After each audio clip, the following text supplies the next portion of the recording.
link in description. Hello all, hail all. Welcome back to True Crime Metrics. We're going to do a lunchtime special on the last ride downtown of Chandler Halderson. Man, is he nervous. Bless him. I was going to cut it up, but I figured we'd watch the whole thing. It's going to be a real quick intro today because I have something on the stove. Yes, I thought that flaming kebabs might lend a festive air to our lunchtime live, but for want of not burning down the house, I'm going to leave you with the introduction. We all know who he is. We all know what he did. And so do the police. That much is clear. It is hilarious. I'll be back in 2 minutes.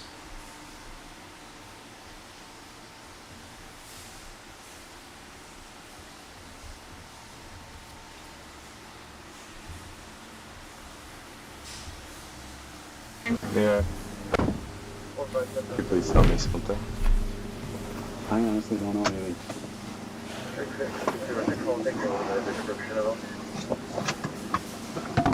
Is that any? What's that? Do you think they're okay that they're doing this? Yeah, I haven't heard anything. I was out here earlier walking around doing the canvassing and stuff, and that's basically what I've been doing.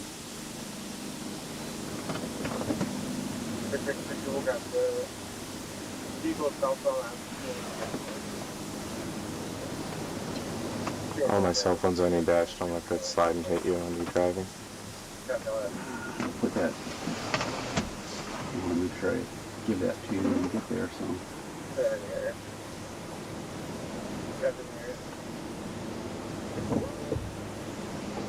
Like we're no longer on the phone with that caller.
Your incident has been updated.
officer. What are they up to? I mean, he could not look more guilty. You know what it's like? I know that he's got a kind of somewhat of a theatre background. You know, anything but a real subject, right, Chandler? Theatre and band. You know, nothing against the arts. Absolutely not. But Chandler hasn't gone into those areas for his passions. Okay? They're not real subjects. And there's more floozy. So it's all about the floozy with Mr. Chandler, I think.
Officer? Yeah. What are they up to? I didn't hear that. What are they up to? My guess is they want to just ask some more follow-up questions and stuff. No, they went into the house. No, they wouldn't go into the house because they are. They just went behind it. Oh, I can see that.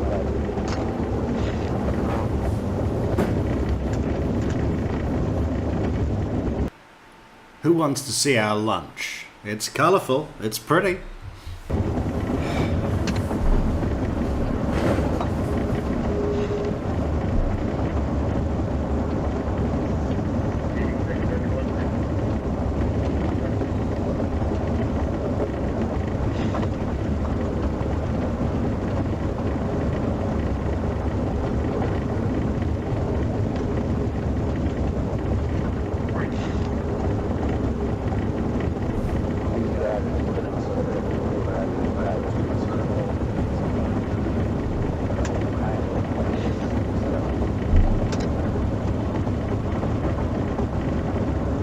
Call me a suspect. No. One subject. Oh. Did you just call me a suspect? No, I said subject. I'm just taking the subject downtown. I mean, you're obviously a suspect now because of what you just said. What a way to reveal that you feel like that you're under suspicion. I mean, that is just, you might just have a big sign above your head saying, I feel guilty about something and I'm worried about your perception of me. Okay, now, I'm confused now. You tell me it lies to people you have to let us discuss now, so they can allow the ride.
There you go.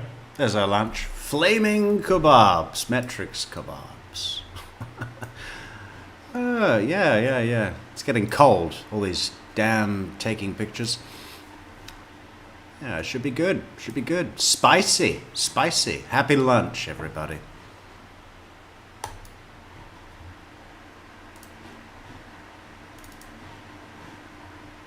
Where is it?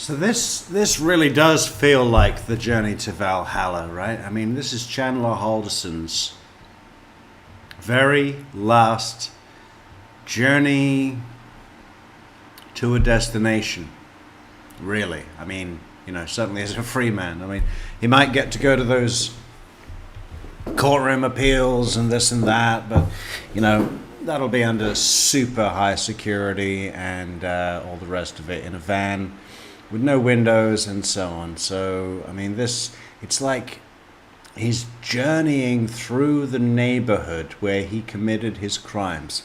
And I find it quite interesting. Because he lives at home, right, I think we can easily kind of just fall into the idea that he's part of this community. Not so, not really. You know, they've been living in Plymouth, which is like 3 hours away, at least 2, in Sheboygan. 3 hours, I think, which is quite a way. You know, and really he's 23 now, so he's only been in this area for 4 years-ish, 4 or 5 years, and most of that has been him sitting in his bedroom. So he's really not part of this community. He's an outsider for the large part.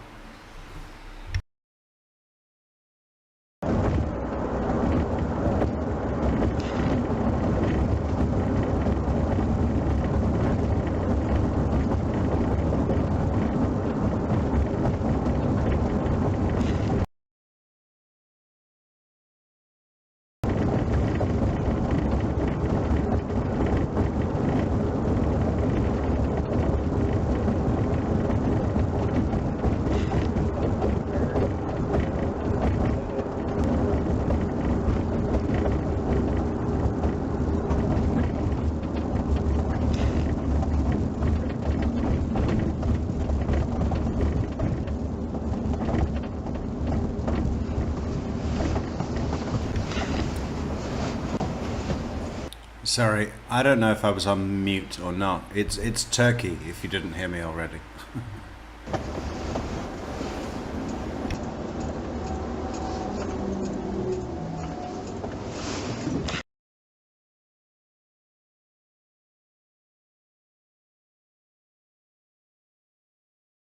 Your incident has been updated.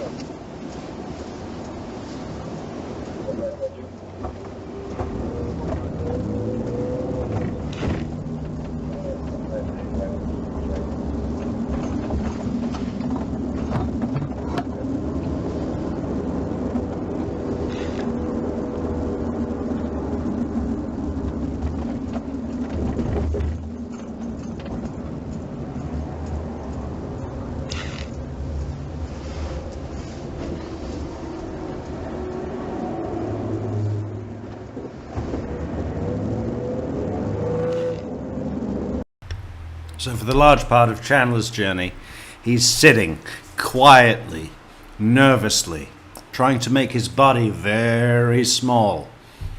You know, he totally knows what's up, but the cops have gone there. Remember, the cops have gone there, not putting him under arrest, saying, hey, you know you came and told us about your parents being missing? Well, listen, something's happened and we really need to get you downtown so we can let you know about it. Great tactic by police, right? What are you going to say at that point? They're not accusing you. I want an attorney. Before you let me know what happened to my missing mom and dad, I want an attorney. You know, he really doesn't have a choice but to go downtown and be in, although not officially in custody. When you're in their building, you are in custody in just the, you know, the fundamental of the word. If I'm a guest in your house, you could say I'm in your custody. You know what I mean? It's like, it doesn't have to mean you're under arrest. You're being looked after. You're with us now. You're in our building, motherfucker. Anyway, he really doesn't have a choice. I mean, the smart thing to do would be, as soon as he was in that interrogation room, say, hey, listen, is this an official interview? It's on the record? Okay, I want an attorney because it's on the record. You know the thing that the cops try to do? Brian Chunk, Detective Chunk, is like just because you're up here, we want to read you your constitutional rights off this little card.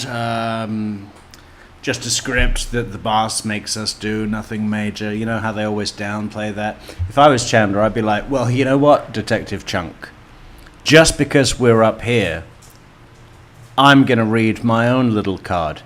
And my own little card says, I want a fucking attorney immediately. I'm not saying anything until I speak with a lawyer.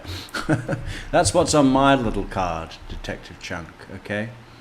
So let's make our lawyer call and get the fuck out of my office. Take me home. Where are my documents? But, you know, this is all in contrast because right now, as Chandler's sitting here in this car, his girlfriend Kat is sitting in another car, traveling together, but separately. So we're going to cut to that in a second and see a little contrast of how Kat is behaving in this situation. And there's no other way to say it other than she is the epitome of innocence compared to this guy.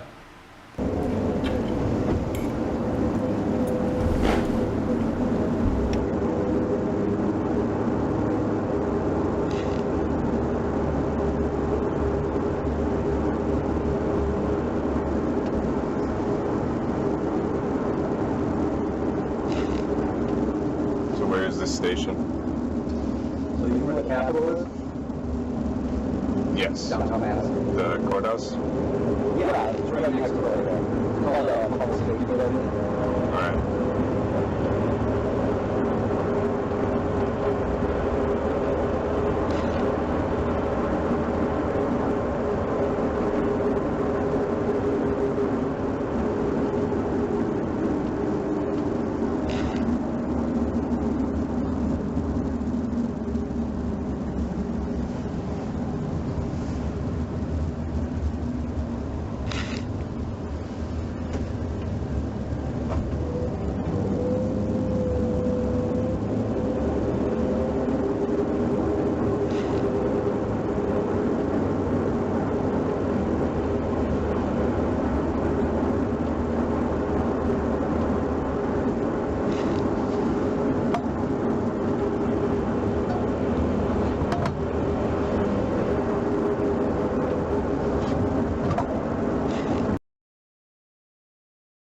By the way, as you can tell from the watermark on screen, this video is from Rottweiler Investigations.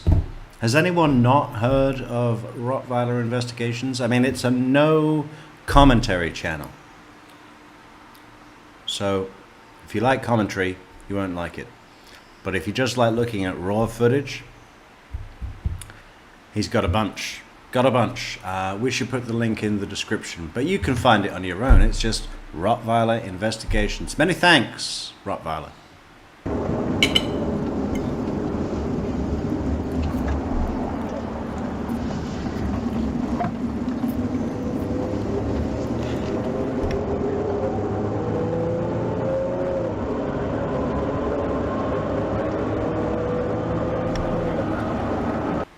Yeah, Michelle's got the idea. Look, everybody follow Michelle.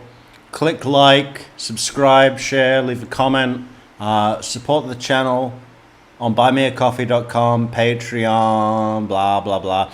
Be good viewers. We do our best for you. Now it's time for you to do your best for us. Like the video, support the channel.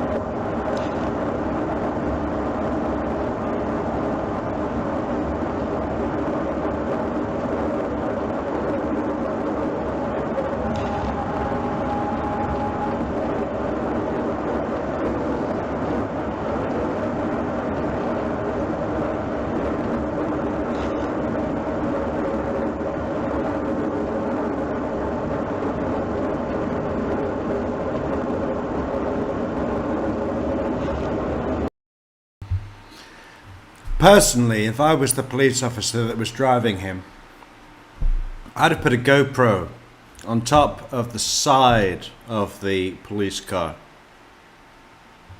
I would love to see the journey through, as if you're looking out the window of Chandler Halderson there. You know, just this, what do you call it, horizontal, constant motion through town. It's, I think it's about a 40-minute drive from Windsor to downtown Madison, which is where they're going. So quite a ways, past a lot of businesses, past lots of things. I mean, just so much.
Hey, Jackie Ismay bought a coffee. Thank you so much, Jackie. Awesome.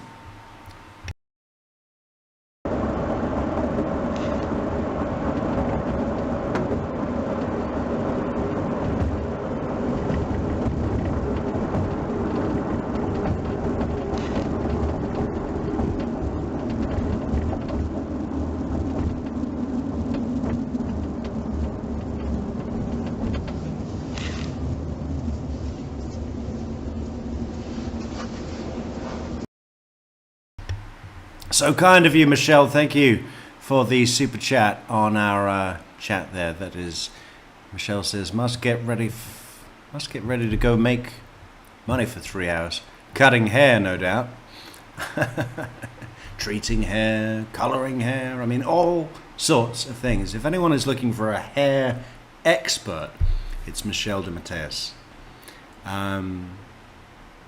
Yeah, thank you, Michelle. And have a great day at work. Have a great day at work. We'll be thinking of you. We'll be thinking of you.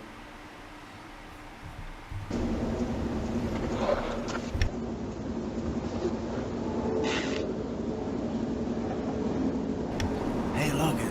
It's Carrie. Soap! Sound the trumpet! It's Carrie Ann T. All the way back. Oh, by the way, that reminds me. Where are you, Carrie Ann? Because we've got a brand new map. Our map is the best map. And all map... Right, we also have Washington last night. So with Washington, I've still got to colour in. We are 18 out of 50. Everybody let us know what state you're in. If it's grey, if it's red, we already have you. And you're already a fantastic metrics state. But if you're grey, let us know. And you can evolve with all of us and join us.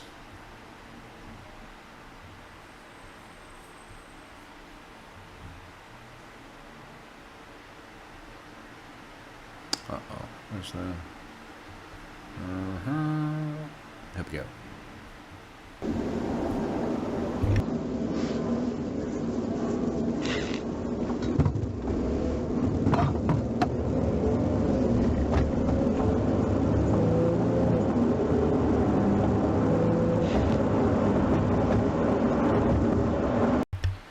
Virginia, see, you knew I knew we were waiting for something. And Maine, so good to see you, a dog named Boo. Soap is a girl, of course.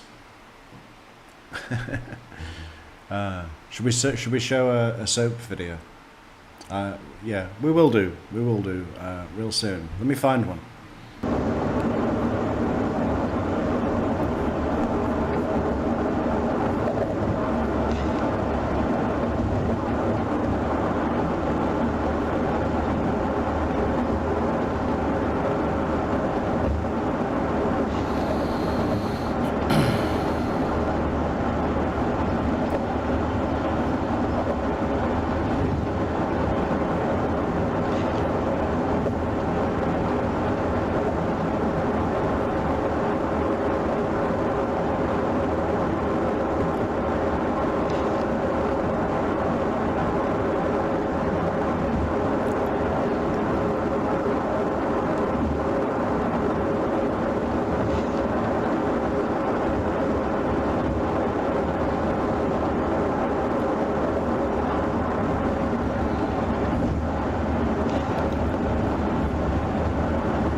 Oh yeah, that's so funny, Carrie and T, when he does the schoolboy smoking behind the bike shed kind of sneaky puff on the vape.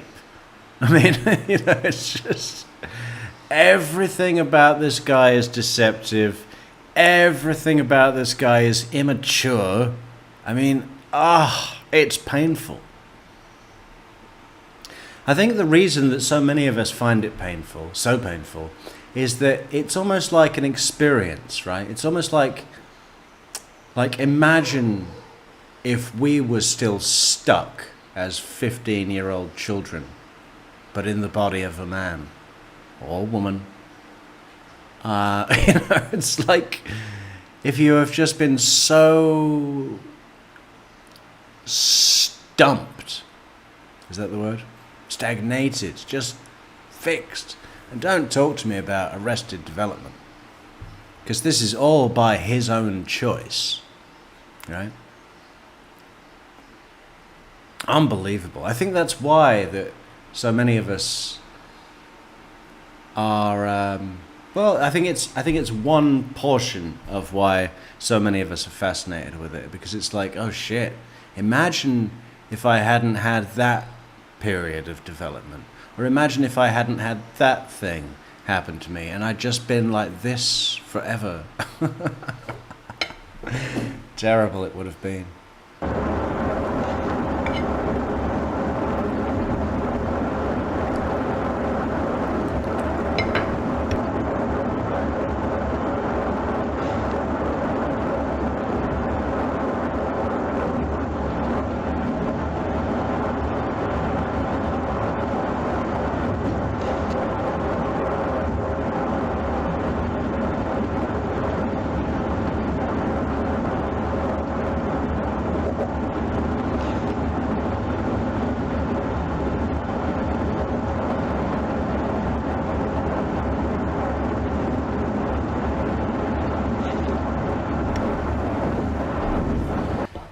He had vapes hidden in the walls of his house. Why? I hadn't heard that before. Thanks for sharing, Carrie Auntie. Why? It's his... I mean, what, so he can puff his vape in the house, and he wasn't supposed to because they don't like the smell of sugary fucking blackcurrant bubblegum piece of shit. Sorry, I realise that some of you probably vape, but I don't like it. I'm just of the opinion, just fucking smoke. You know, it's like, just fucking, I smoke.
mean,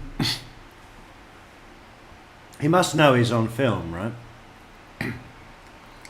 Is he doing the right thing? Not saying anything? Not saying anything at all? Just like suspicious statements like, "Officer, what are they up to? Did you just call me a suspect?"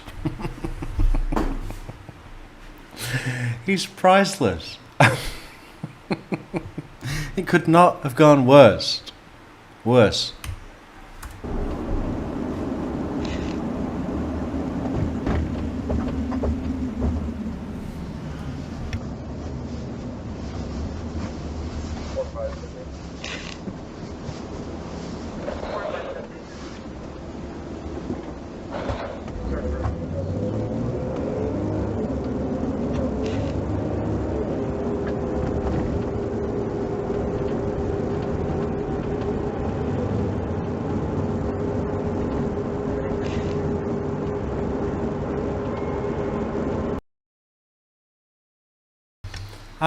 I'm pretty sure that Cat moved on.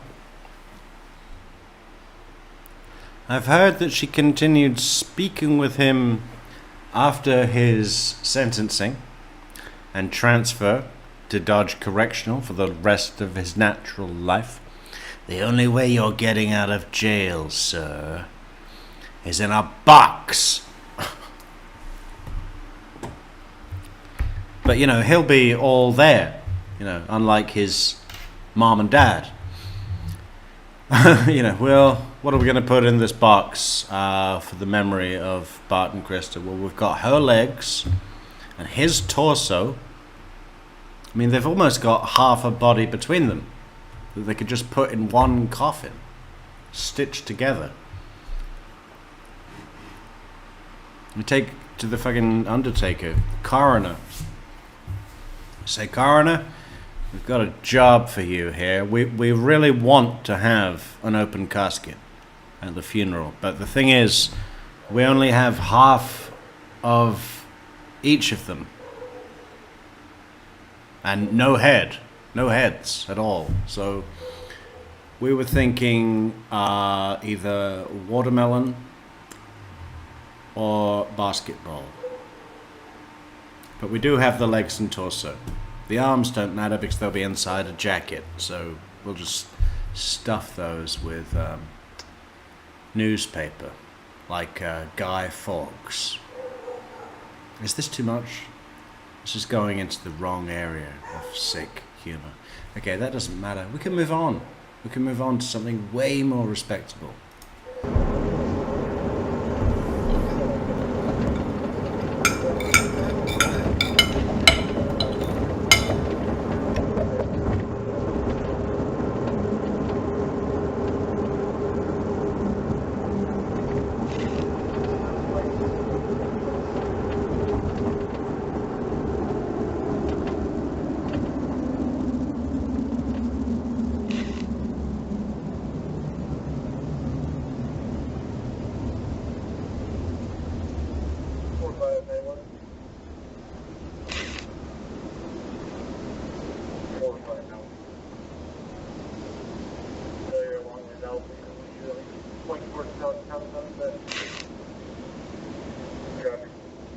Anything new on the radio?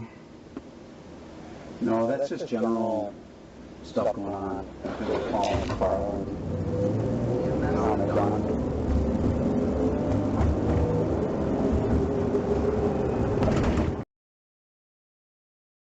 Okay, what did he just say?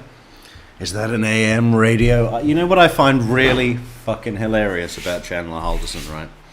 Is that anytime he has a little bit of technical, that he expresses some technical know-how, some little area of expertise, it's always in this field, right? Remember when he went round to the neighbor's house? And he said, "You're the one with the really good cameras. Wide-angle lens. Looks like it has a little bit of night vision." You know? all of that, and there's another example, and now he's asking the cop about the radio. Is that an AM radio? Is that medium wave? You know, and the thing that I find most funny about it, right? And I am not a gamer. I played Call of Duty once in 2004. And I thought it was good, but it was too hard. I didn't even know what I was doing. You know, I was like, well, I could spend time learning this, but what would be the point? You know, where does this make any money? I couldn't see it at the time. Maybe I was wrong. What was I saying? But I'm a man of the world. I know that a game like Escape from Tarkov is going to make this point at being. Oh, that was the other scenario when he was in the interview room with the detectives, and he was talking about when he went to get the first aid kit because he cut his foot on the glass. He didn't call it a first aid kit. He called it an IFAK, which is, you know, maybe not just military, certainly military, probably also, what do you call it, civil cops and the like, you know. IFAK, individual first aid kit, IFAK. And he calls it that because it's called that in the game, right? Because the game makes a big point about, excuse me, about being really detail orientated, right? The real world and, you know, immersive and everything like that. So anytime he's talking about night vision, AM frequencies, IFAKs, wide angle lenses, all of it, 100% of it is coming from his in-game knowledge, right?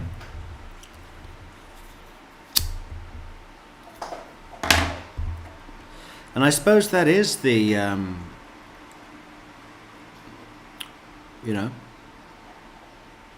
more and more becoming an acceptable form of education. It's like, well, you just learn through the game. You know, just try not to kill your family on the way. I want to keep an ear out for any other reference he does like that. Let me just hear it again, because I want to know exactly what he says.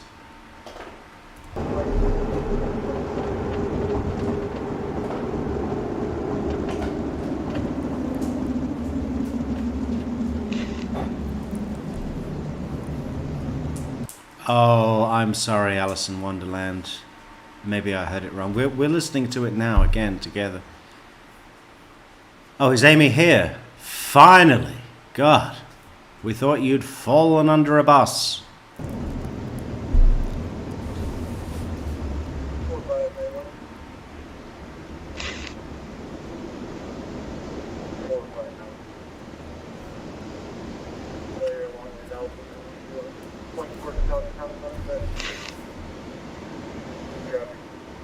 Anything new on the radio? Oh, right. Anything new on the radio? General stuff going on. Falling apart.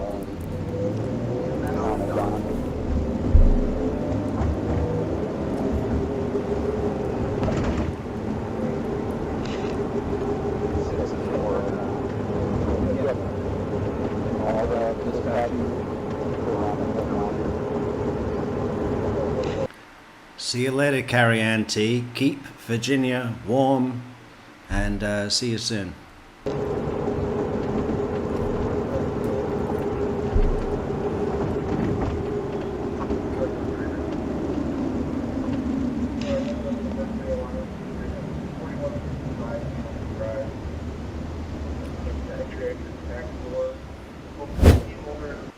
Hey look, Alice in Wonderland must be English. She's using the term knob. Thank you, Wendy Croy, for those beautiful coffees.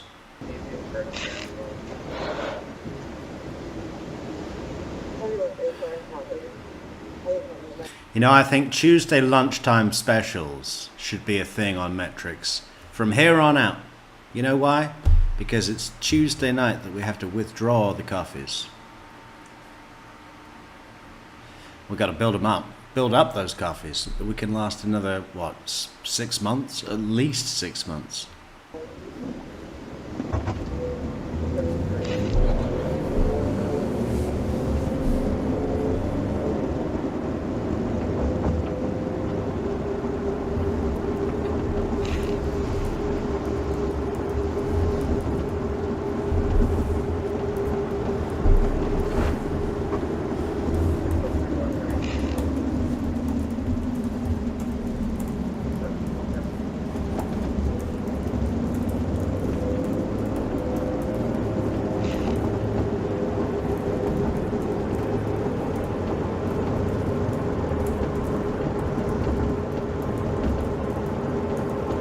Why do they have my girlfriend too? I don't know. I haven't met your man. Is that her up there? Yeah. Why are we separate as well?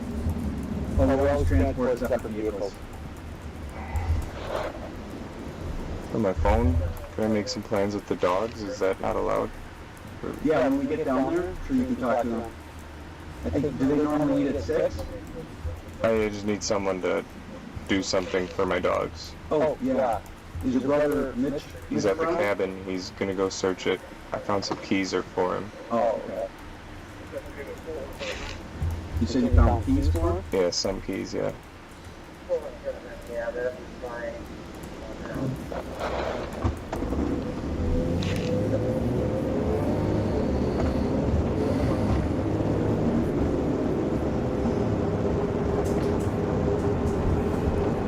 So we should be able to get in there.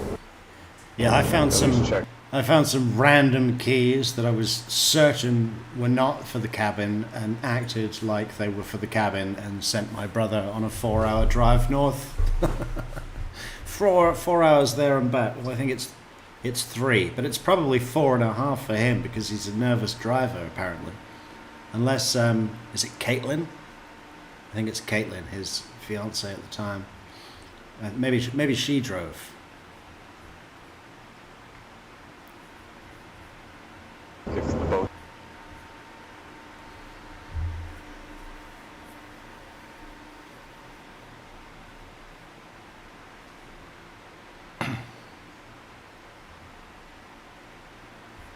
So there. But yeah, we have them in the shed.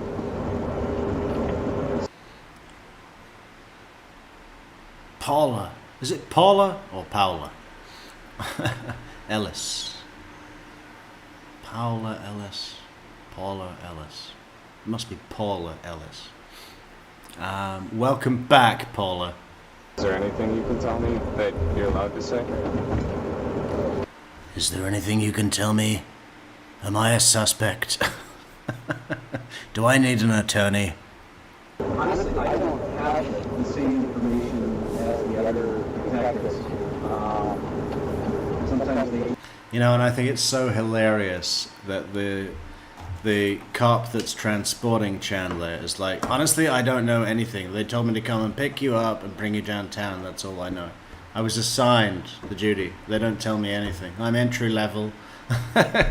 Of course, that's completely untrue.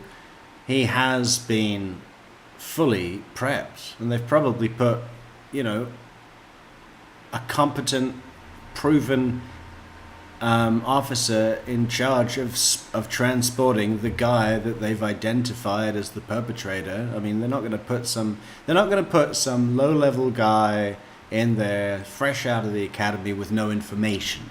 You know what I mean? He knows exactly what's going on, and he's been instructed, don't tell him anything. Just give us an assignment, and today my assignment was to go just kind of knock on your neighbor's doors and check with them to see if they've seen or heard anything. So that's what we've been doing most of the day.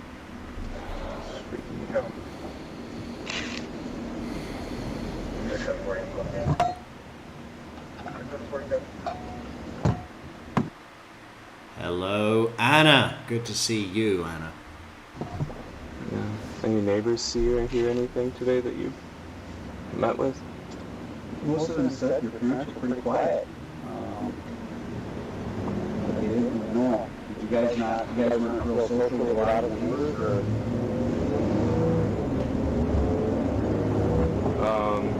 No, not really. Just the neighbors. Yeah, like next door and stuff. I think it was quite a competition among the grass between your dad and neighbor. I like that. I want to each other on how well they kept that grass. Yeah. Hopefully someone can come by and cut the grass. I know it's freaking people out in long grass. It's a bad sign, apparently.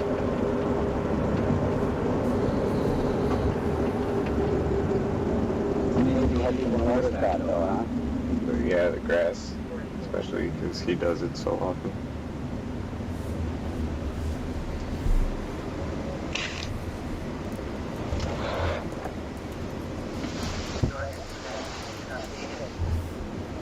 What is incident updated?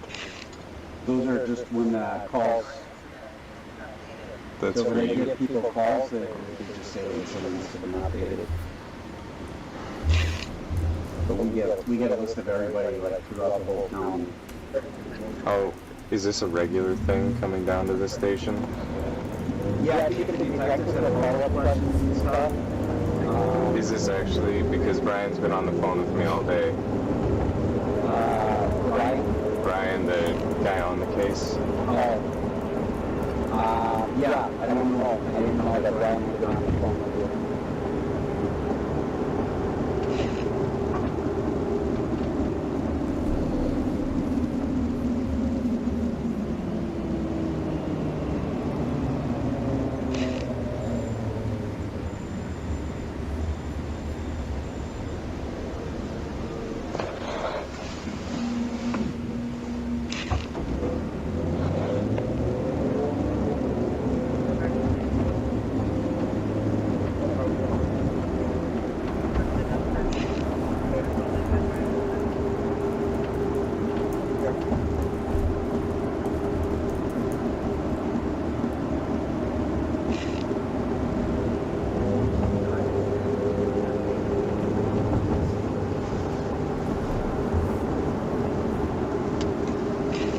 If I'm allowed to go yet tonight, how am I going to get a car to go home? I'm guessing you're gonna.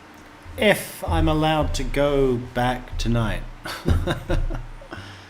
How am I going to get a car to go home?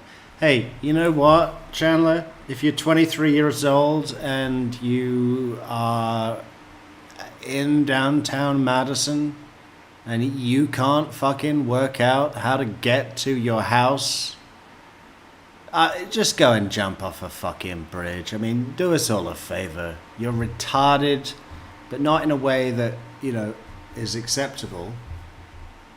Like, what is wrong with you, man? What is wrong with this guy? As far as narcissism goes, he's the one that is causing himself the narcissistic injury constantly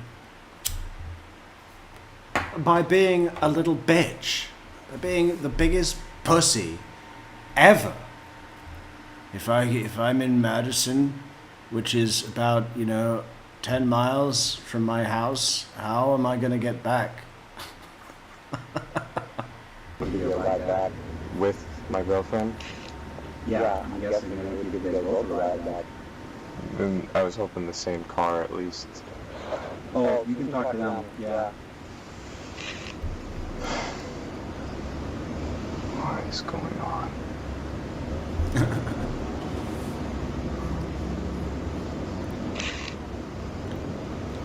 I was hoping the same car at least. I mean, with that statement, what he's doing is suggestive expression about feeling like, implied is, hey, why the fuck are we in separate cars? What is this situation? Why have we been separated? And he doesn't want to ask that because he's a pussy.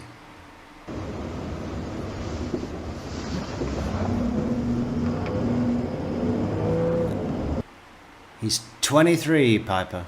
23. Mm-hmm. And this is the is the result of all of his years.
I really don't think so. Our good friend Kiwi on Discord was saying, well, you know, maybe there was severe childhood abuse.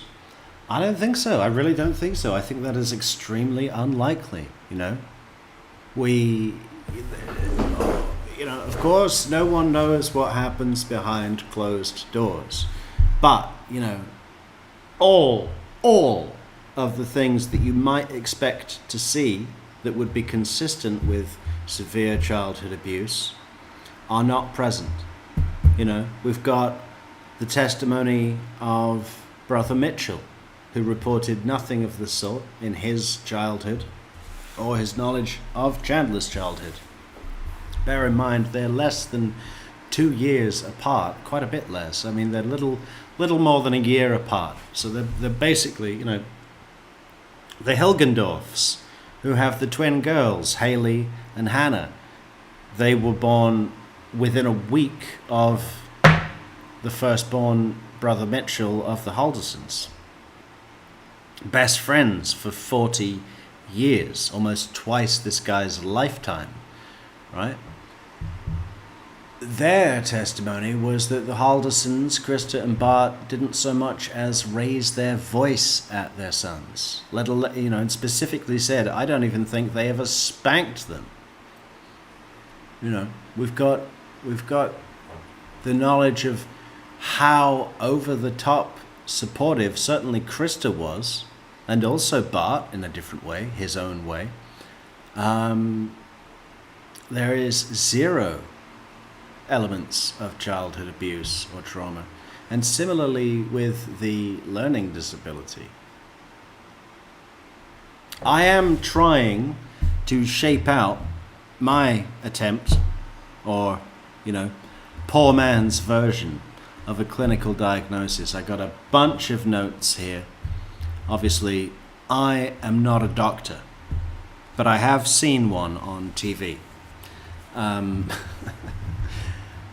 So yeah, no, I'm pretty confident that I've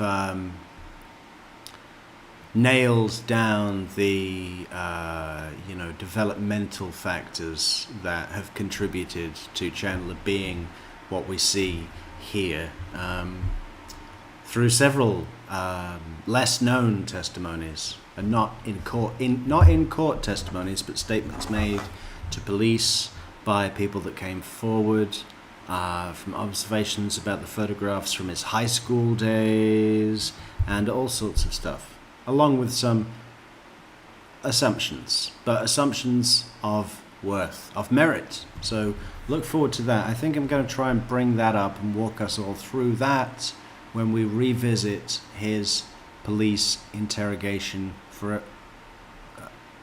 another time, after we've been through the rest of Kat's interview, which we're doing tonight, her time on the stand, jailhouse calls, some of the other witnesses that testified in court, and closing arguments / sentencing. We've got to do all that, and then we're going back to Chandler's interview using what we've learned. Is this it? So around the corner. You know what that construction is? I did jury duty once by the courthouse. Did you? That How'd that go? was straight as I turned 18. It wasn't good. You actually got called to be... Yeah, he did jury duty. I guess when Chandler got the summons in the mail, he was like, do I get a week off work that I don't have? Yeah, absolutely. You want me to go and sit in a room and do nothing for a week? Sign me up, baby. Yep. Isn't it funny that most people who are like 50 years old and they've never been called for jury duty, and I know other people who've had it like 5 times. It's... Did you actually get a sit on the case? Yeah, Really? it was a bad one. What was it? Multiple sexual assaults of the same child. Ouch. It was a not guilty, unfortunately, but there wasn't any evidence. Substantiated it? That was the charge, at least, from what I remember. How long did that take? Like how many days were you sitting on it? A week. A week? Yeah. Did you like it? Like, was it a good, like...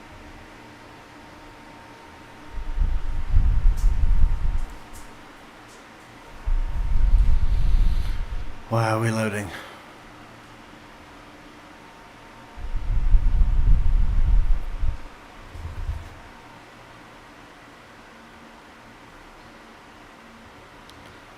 Well, while we're fixing the connection, that might be a good time for everybody in chat to head over to buymeacoffee.com and support the channel.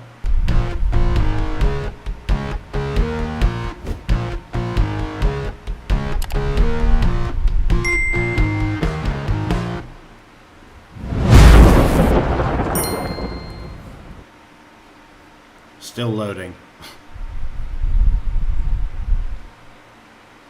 The site can't be reached, blah blah blah blah blah.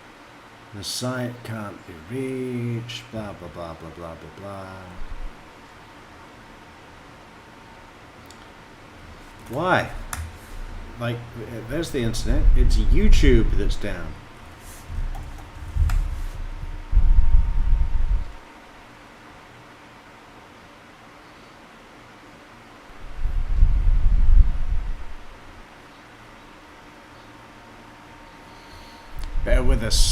Bear with us, everybody. Maintenance. Men at work.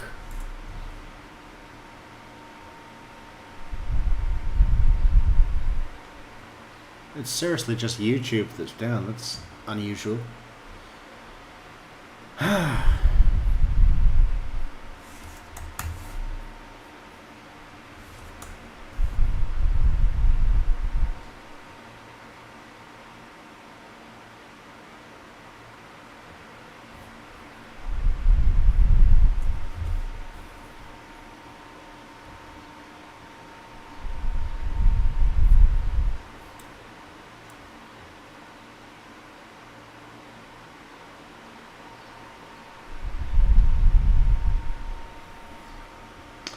I don't know.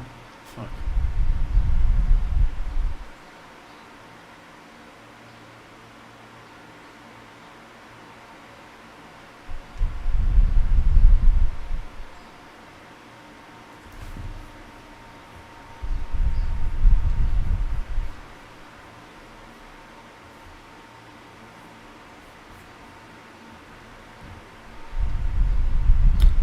Well,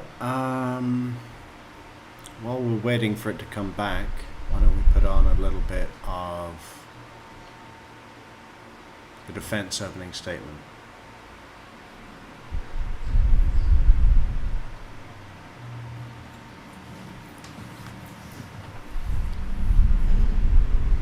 Chandler Halderson did not murder his parents. Nicole! He is not guilty of those crimes.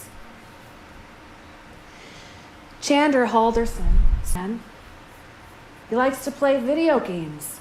Play with... I've started quoting this woman when I speak to my dog I say, hey, so, I say, but what did happen? What happened to the Haldersons? Haldersons' home. Beautiful, beautiful statement. His Question. dogs, hang out with his girlfriend, and he lived peacefully in his parents' home. He was just a normal kid. He is a normal kid. So what did happen? What happened to the Haldersons? What happened in that Haldersons' home? Remember those questions. They won't be answered at the end of this trial. Remember those questions at the end of this trial when you have to decide whether the state has proven to you that Chandler Halderson killed his parents, because they simply don't know what happened. Yeah. But, like, the whole rationale of her, well, the defense case in general is, do you know what happened? Do you know exactly what happened? Do you know which finger he used to pull the trigger? Because if you don't know if he shot them, stabbed them, suffocated them, strangled them, or smothered them, then you don't know anything. Reasonable doubt. I think we've got the YouTube back now. Let's go back to the video. But what did happen? What happened to the Haldersons? What happened in that Haldersons' home?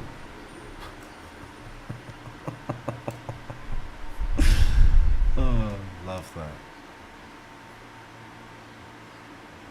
Oh my God.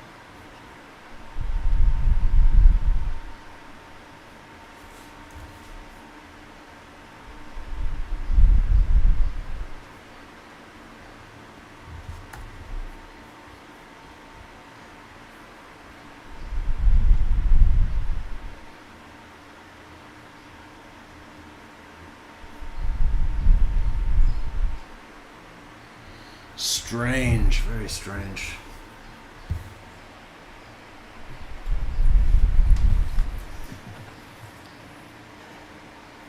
Chandler Halderson did not murder his parents. He is not guilty of those crimes. Chandler has proven to you a lot of detail of the before and a lot of detail of the after. Yeah, well, the cases tend to be like that, lady. A lot of detail of the before, like his motive and drive and, you know, predisposition to murder his parents to support the lie that he'd been telling for years. We heard a lot of detail about the before, as in the reason why he did this. And then we heard a lot of detail about the after, like all what he did to clean it up and how he put the bodies where we found them. I mean, she says it like that's like, oh yeah, the state don't know anything. All the state has is what happened before and after. And during.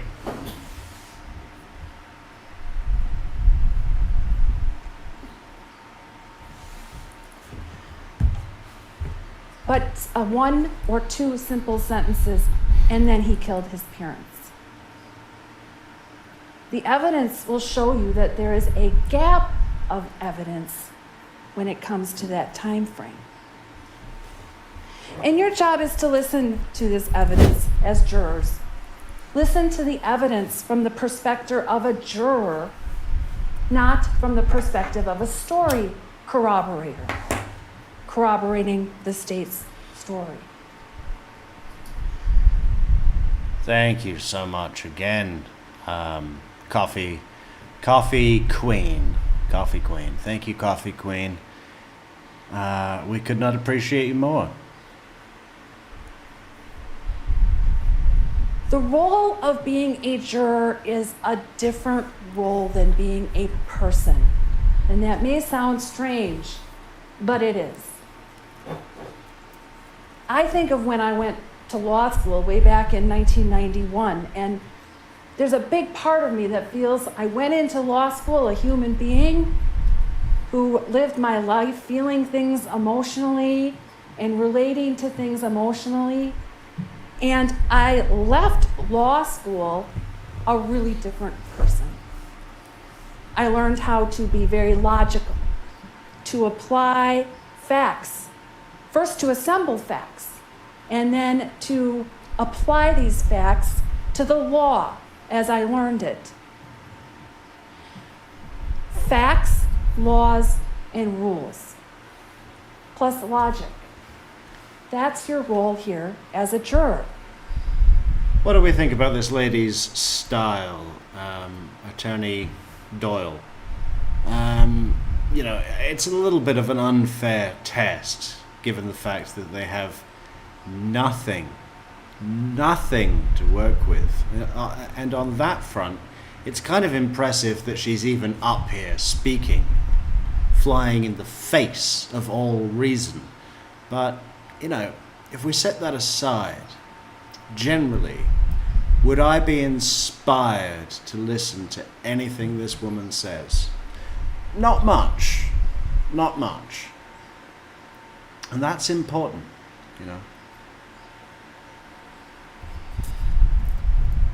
It's important when you're an attorney to make people want to listen to you.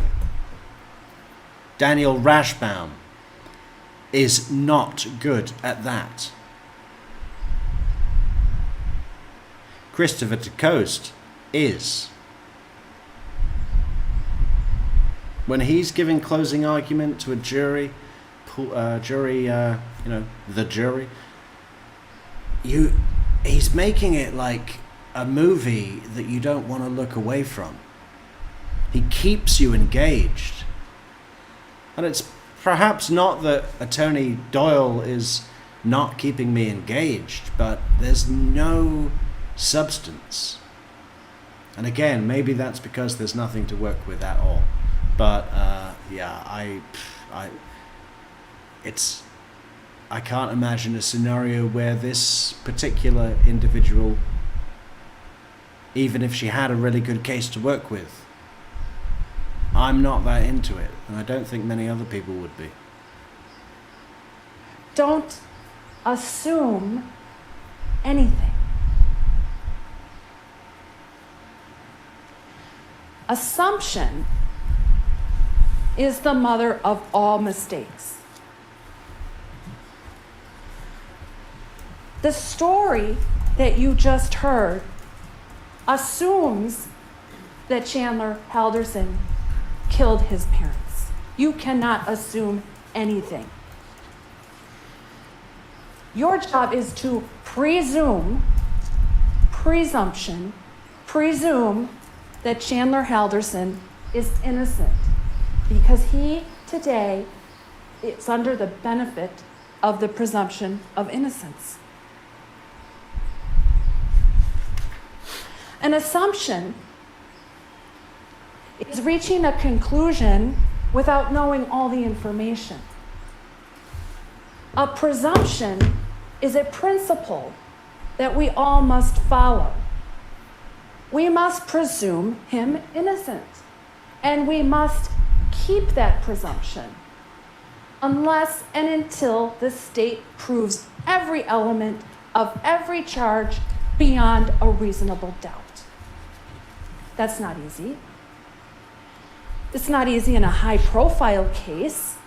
It's not easy in a case where we all know we're going to see evidence that is disturbing. But you must find a way, like I did in law school, to put your emotions, put your feelings aside, and use the logical part of who you are. Be a juror. Assemble the facts, know the law, and apply the logic without letting your feelings or emotions get in the way. And for each of you, you might have a different way of doing that. But I'm asking you here today to dig deep and find out how that will work for you, so that you can presume my client innocent. What? I'm going to have a fancy PowerPoint here, and I'm probably not even going to talk very much longer. Yeah. But as I comment to you on the evidence that you're going to see in this case, She is literally less than 6 minutes in. I'm not going to talk much longer. Hey, Amanda Chapman, thank you so much for the coffees on buymeacoffee.com. Love the intro, TCM. I love it too, and we've got more coming. That was our first draft. I think it's okay for now. We're just going to leave that one as is. We're working on the outro. We're working on a nice thing to, what do we want to call it? Sort of like a very, very short ad break that we can just put in the middle of long streams. I think that will be nice. Yeah, and many thanks to Derek for supplying us with the fantastic theme tune. But Derek, if you're out there, I've been thinking that we should add a snare drum at some point. I could probably do that myself, but yeah. We may make some adaptations. I want to highlight a couple of things. First of all, and the judge already indicated this in some of the preliminary instructions, lack of evidence is evidence just as much as any evidence that is presented to you in the courtroom. Look for what's missing. Look for alternate explanations. Because the second thing I want to tell you is that evidence of one thing is not necessarily evidence of another thing.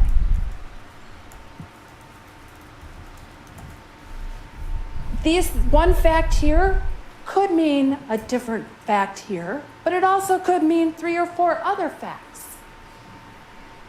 So you have to avoid jumping to conclusions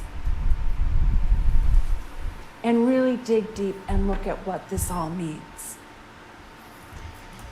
You're going to notice that many of the facts, many of the witnesses, aren't going to be hotly contested by the defense in this case. And that goes back to what I was just saying. 12, 18, 100 reasonable people can look at a certain situation and form a different conclusion. And when you're talking about a system where you need to be convinced beyond a reasonable doubt, you better make very sure that you're excluding all of the other things that these facts could mean. Because you just aren't going to know what happened. You're going to know some about the before. Hang on a second. She just said, you better make sure, or did she say that you are not excluding? You're going to know what happened. You're going to know some about the before. You're going to know some about what happened, how it went down, whether it was intentional or not, which is an element of homicide. You're just not going to know. An element that can be shown. You don't need to see a video of him holding a gun to their head. You can show intentionality and premeditation by supporting and contesting his motive and other factors, such as Bart's call with Omar Job, Bart's text to Chandler saying, "I'm ready when you are," All of these things that went down. Can we get back to the goddamn car video? I mean, what happened to YouTube? What happened to YouTube? What happened in that Halderson's home?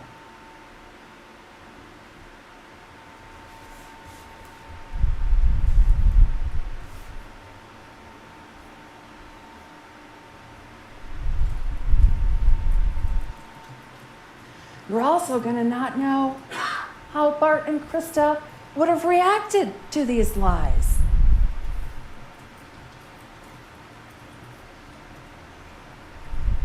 That's never going to be explained to you. Why lying turns into murder, or how lying turns into murder. Be sure to look for what you're not told, because that's evidence just as much as any evidence is. Well, not if it's not entered into evidence.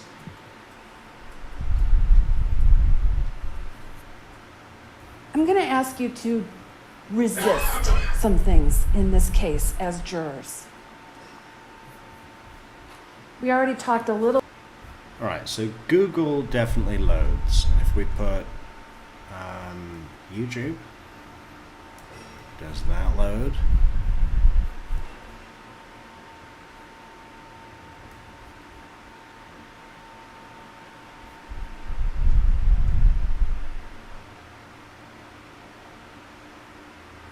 It doesn't. Oh, here we go. We're back.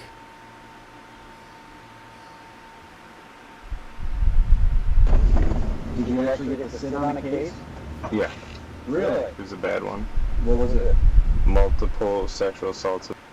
Yeah, we heard that, Chandler.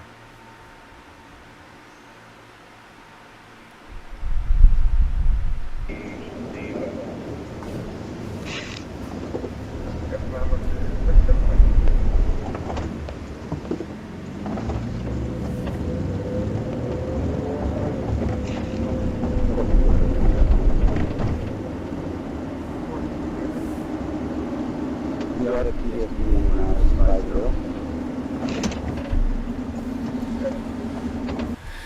Yeah, he's appealing to someone in prison, right? I mean, I often wonder that about these little tiny nothing kids that go away and do a life sentence in their early 20s. It's like, is there a decision-making process, whether conscious or not, that you're a closet homosexual and don't know how to confront that, and you want to be in a situation where male on male sexual situations will be forced upon you because that's your urge, but you're not sure how to, navigate that. I've wondered that in a few cases. Those kids out of Broken Arrow, Oklahoma, that just annihilated their entire family.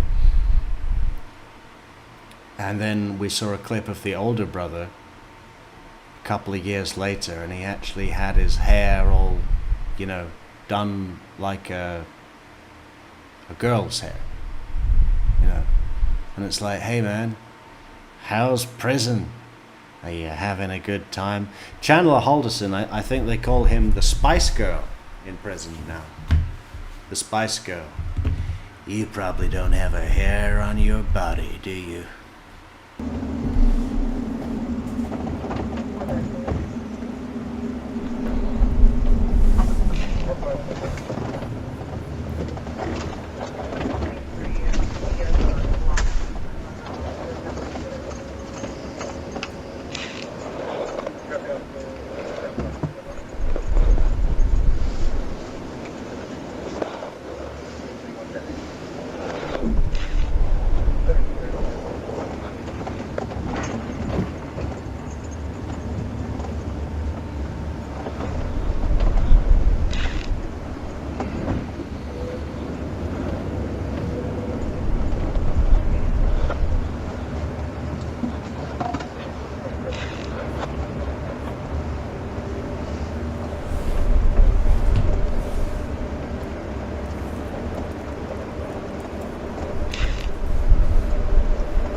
myself. I'll let them give that to you. Or at least stand a little bit. I can't Just be give me a here. second. This hurts.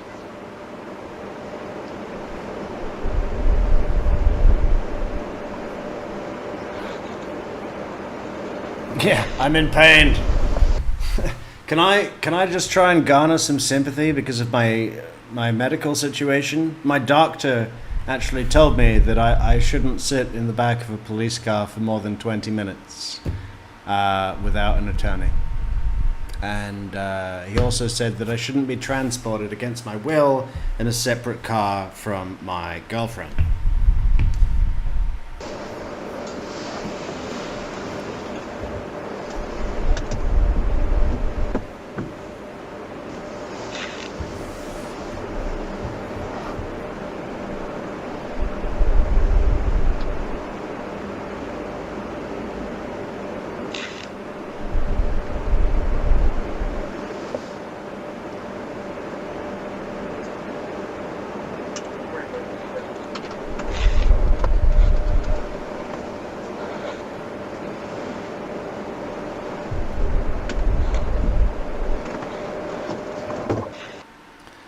Dexterity. Oh. Yeah, he hit the vape in the squad car. All discreet, like the cop's not going to smell that. What did he do? Well, can't you just go back and watch our other videos? Well, he killed his parents. He chopped them up and burnt their heads in the family fireplace and scattered the rest of their body parts around rural Wisconsin. And he made up a story that they went up north to the cabin, but their employers and their friends and their family members all knew that none of the story added up. Why did he do this? Well, Chandler had been lying to his parents and everybody in his life for years, making up a story that he was attending college and just about to graduate on this fantastic degree, this renewable engineering energy, something with solar panels and so on, and just really hitting it with this great degree for the future, right? As we move more away from fossil fuels and a future safe degree. He also made up that he was working. This is all happening during COVID time, 2020, 21. And he was working from home, of course, like so many of us. And he wasn't working. The whole thing was made up. The company that he'd said he was working for, American Family Insurance, they'd never even heard of him. They'd never even seen his name. His father was an accountant. He was living at home with them at the time, despite the fact he's 23 years old. And, part of that agreement was that, yes, you can live here while you do your degree and work from home, and that's fine, but you need to pay a little bit of rent. Of course, he never did because he wasn't earning. But Father Bart, the accountant, his dad, said, listen, why, we had an agreement, and the agreement was that you would pay a bit of rent, and you haven't paid any rent. Okay, so what's up with that? And Chandler came up with all these lies, like, at first my employer had me down as an hourly guy, but I'm really a salary worker. So that had to go back to accounts, and it's being reprocessed, and they're going to put it through. And then next month it was like, well, I gave them the wrong deposit information, but now that's been corrected, so it's going to be with me, and they're going to back pay me. But by the time next month came around, they were going to back pay him so much money from his fake job, fake money, that he said, whoa, okay, now the company that handles their dispersions, that disperse the salaries, it's such a large amount of money that they think it's suspicious and possibly fraudulent, so it's got to be analyzed, which is a nice problem to have. Hey, Dad, the problem is they're sending me such a large sum of money that the company that handles the disbursement of that needs to look into it. But the good news is it will come through because everything's legit. Then he invented a new job opportunity, which was to start working with Elon Musk at his company SpaceX down in Titusville, Florida. He was going to relocate to Titusville, Florida with his girlfriend of 2 years, Cathryn Mellender. And obviously that was a complete fabrication because he doesn't have a degree, he doesn't have a job. Elon Musk has never heard of him, doesn't give a fuck. So that he needed a solution for that. And then by chance his brother Mitchell got taken to the hospital. He got taken to the hospital with a diagnosis of diabetes type whatever. And he was in the hospital for a little bit, run tests, blood work, so on. And Chandler noticed that brother Mitchell was getting a lot of attention from friends, family, particularly his mother, their mother, Krista, who was a very doting and committed, loving mother. And Chandler saw this going on and thought, a hospital stay sounds pretty good. Maybe I should be in the hospital as well, because then everybody would be running after around me and bringing me cakes and magazines to read, and no one would be hassling me about my life. So that's what he did, and he faked a fall down the stairs. He went to the doctor. He got his dad to take him to the doctor. He said, "Doctor, listen, I've done my own research on my symptoms, and I think that I need a neck brace. I think that I've got a brain bleed. I think you're going to need to drill my head open to check my brain, and I can't use my legs," and all of these crazy, over-the-top physical ailments. He was like, "Oh, the doctor says I'm probably going to need a colostomy bag eventually," and just like way over the top with all of this drama, right? The official diagnosis that the doctor gave was a mild concussion with nothing showing up on a CT scan or any of those other tests that Chandler insisted on. But Chandler was insistent on having a neck brace, so the doctor did give him a neck brace under the instruction of, well, you can wear this if you feel you need to. I think really Chandler just kind of forced this, closed the deal on the doctor, and eventually the doctor just wanted him out of the office and says, "Okay, you want a fucking neck brace? Here's a neck brace. Here's a neck brace. Get out of my office." Next, And what happened then? Well, how it got to the murders is that Bart had been growing increasingly suspicious. His father, Bart, had been growing increasingly suspicious, bearing in mind he's got his own stuff going on. He's got a full-time job. His wife, Krista, Chandler's mother, has had a diagnosis of skin cancer, so they're trying to look after her skin cancer as well. He's also doing renovations on the house, and he's an accountant. He's a guy that will take less now in order to have more for the future. Very frugal individual, very good at managing his money. That's his business, right? So he's doing a lot of the prep work, at least, for the renovations, a couple of bathroom installations, all of this sort of stuff, right? He's doing a lot of the prep work for that himself in order to save money, right? So on top of having his own life, his own things to deal with and go through, he is increasingly suspicious and concerned about whatever the hell is going on with his son and, number one, his employer that have given him the runaround apparently about his payments and money and salary and so on. And then secondly of all as well is his college, who have not delivered degree verification, have not delivered college transcripts. Chandler's only been reporting his successes. Really, he dropped out 2 years prior. He did one semester and left, but he's been taking money from his parents for his tuition fees and keeping that money for himself and not going to school, right? So what Bart did is phone up the college, Madison Area Tech, and posed as Chandler on the phone, you know, with those security questions, what's your date of birth, what's your address, so on. Of course, his father can handle all that. So he's posing as Chandler and saying, hey, I want to get my degree verification, and how do I get that done? And eventually what happened on the call is that Bart discovered that Chandler was not enrolled in college, did not have a degree program in his name.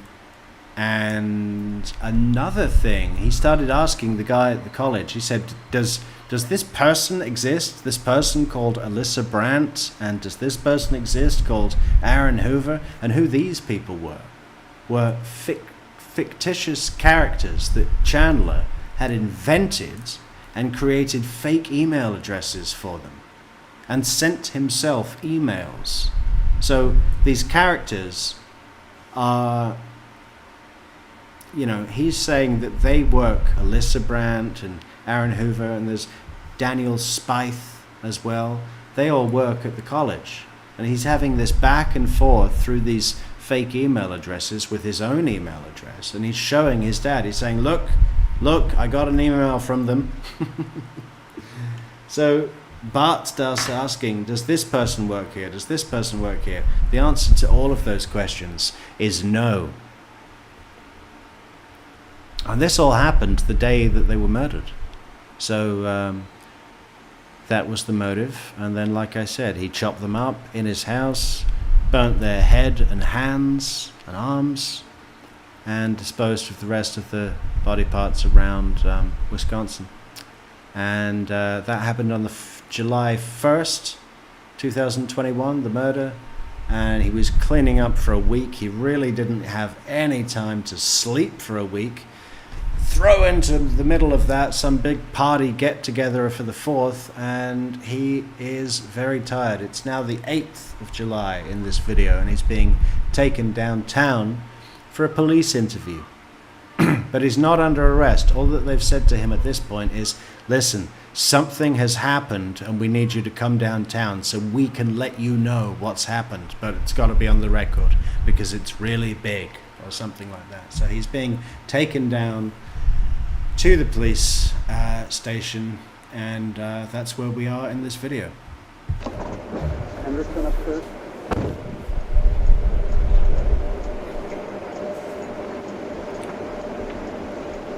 Yeah, they're out there. I got them out here. That's his home. If he wants it, told him I would let you decide on, you know, if you want to bring him in and you want him upstairs with it.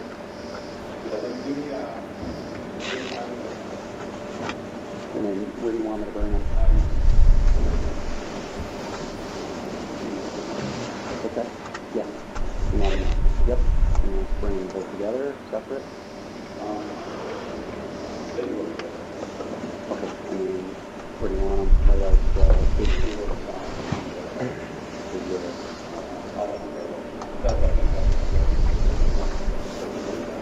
okay.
Okay,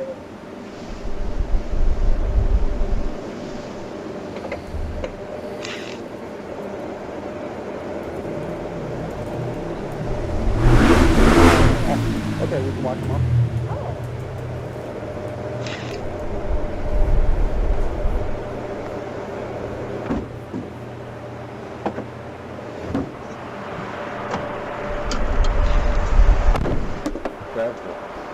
Are you able to get out? A little help.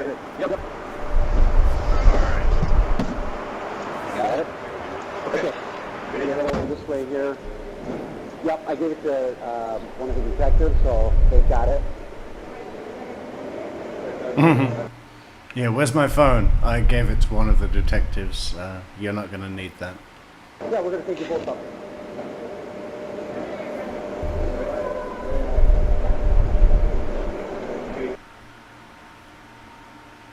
Okay, so that was Chandler's ride. They've arrived in downtown Madison Police Department.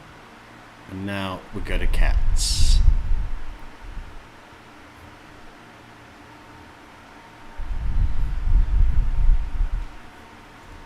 What are they doing now?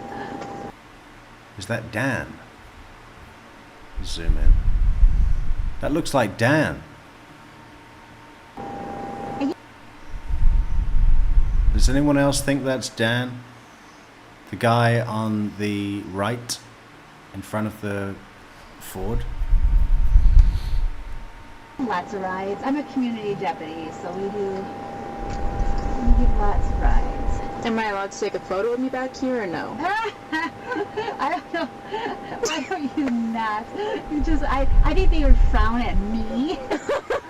Okay, I don't want to get you in trouble, Lisa. I know. I get in enough trouble. Yeah, I'm just gonna. Can I text my brother because I told him that I'm Oh, for sure. going downtown and my mom's gonna cry. Just it's the public safety building. Okay. So that's just where their offices are, and I think they want to run some things past you guys. I don't know. They didn't tell me anything. Just Also, I missed a call. May I call someone or no? what's that? I missed a call from the brother. Oh yeah, go ahead. Thank you. Sorry. Oh, that's no problem. See, even in the cop that they've assigned duty to, I mean, Chandler's chaperone was very matter of fact, uninterested, kind of almost hostile. Like, I don't know anything. They don't tell me anything. I was canvassing, and now I'm doing this. I'm assigned. This cop, community officer, is like super friendly. Hello. Mitch? Hey, it's Kat. Yeah. Uh-huh. Yep, I'll check on it. No, they're taking me for questioning too. They just put us in separate cars.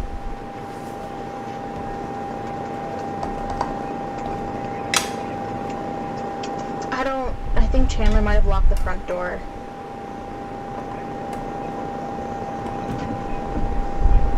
Okay, should I ask if...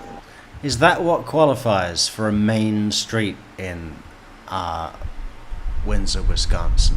I mean, there's not even a sidewalk. The fuck? Where am I supposed to walk down the street?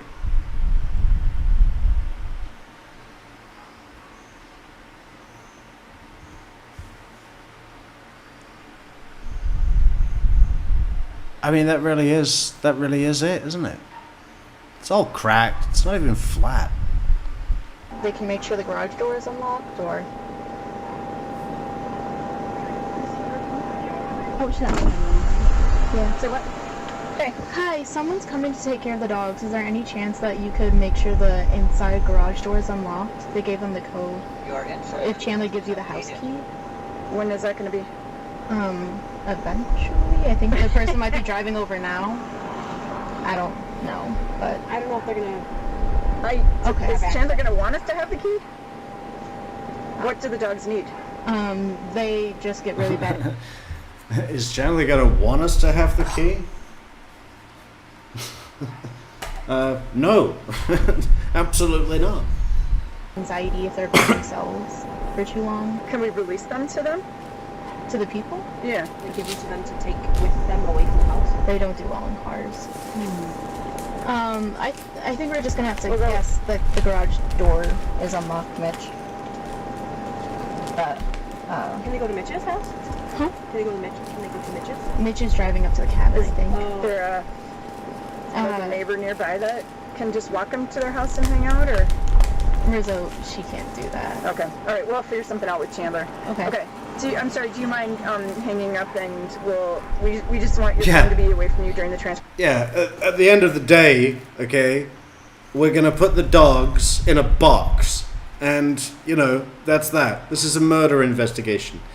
Oh, Rizzo doesn't do well in cars.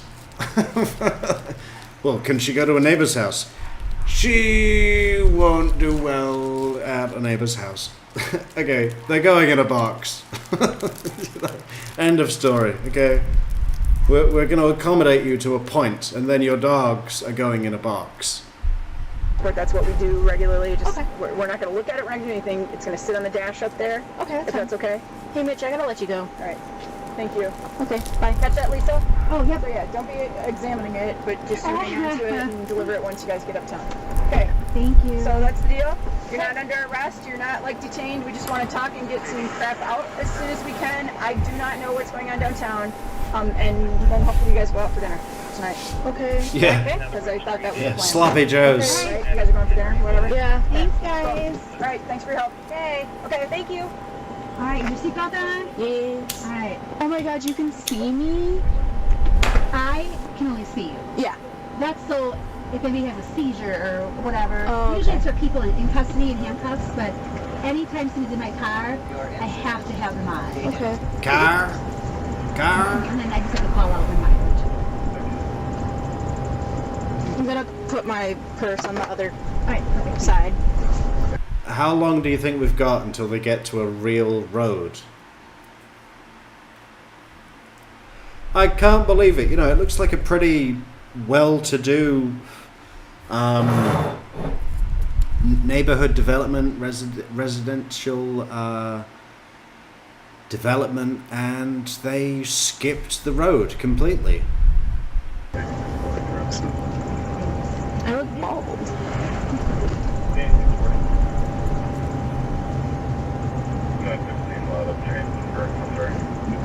Quick trip. Wisconsin 611, Dora, Paul, Mary. I always think that Helveta's name is Helvetica. Wouldn't that be great if fonts started coming into the chat? Does anyone else ever imagine that different fonts have their own personality, an accent?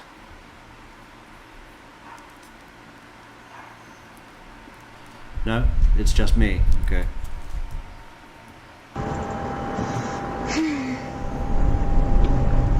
This is Cat's Ride, yeah, Amy. This is definitely Cat's Ride. And she's going to be chatting about her theatre and about steel magnolias and all sorts of stuff.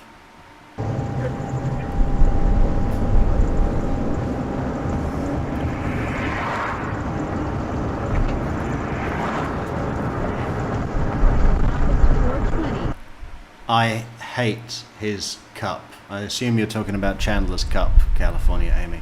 In fact, there was the opportunity recently in our brand new merch store to sell a cup, not quite as big as his Yeti, I think it's called.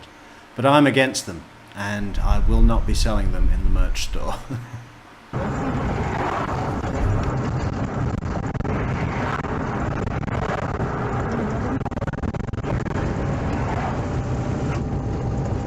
Miss Lisa, I'm not gonna lie. If you hear me burping, I have a very sensitive stomach. If I throw up, I will try not to throw up. Like, when I was talking to Detective Liz yesterday, I was stomach acid all up in my mouth like this. So forewarning, if I start like... Huh? Do you have the bird? It was, I think it was like reflux acid when I was a child, but it only like flares up when I get too emotional. Oh. So if you hear it, I'm fine. I have asthma. Oh. And it flares up crazy. brother also has asthma. Are you from around here? Yeah, I'm from Madison, you know, born at St. Mary's Hospital. My baby is born at St. Mary. Yeah, what year? 2000. Really? I'm 0803 2000. When is it? August 3rd, 2000. Oh. So she's a Leo. Interesting. A Leo and a Pisces. That's funny.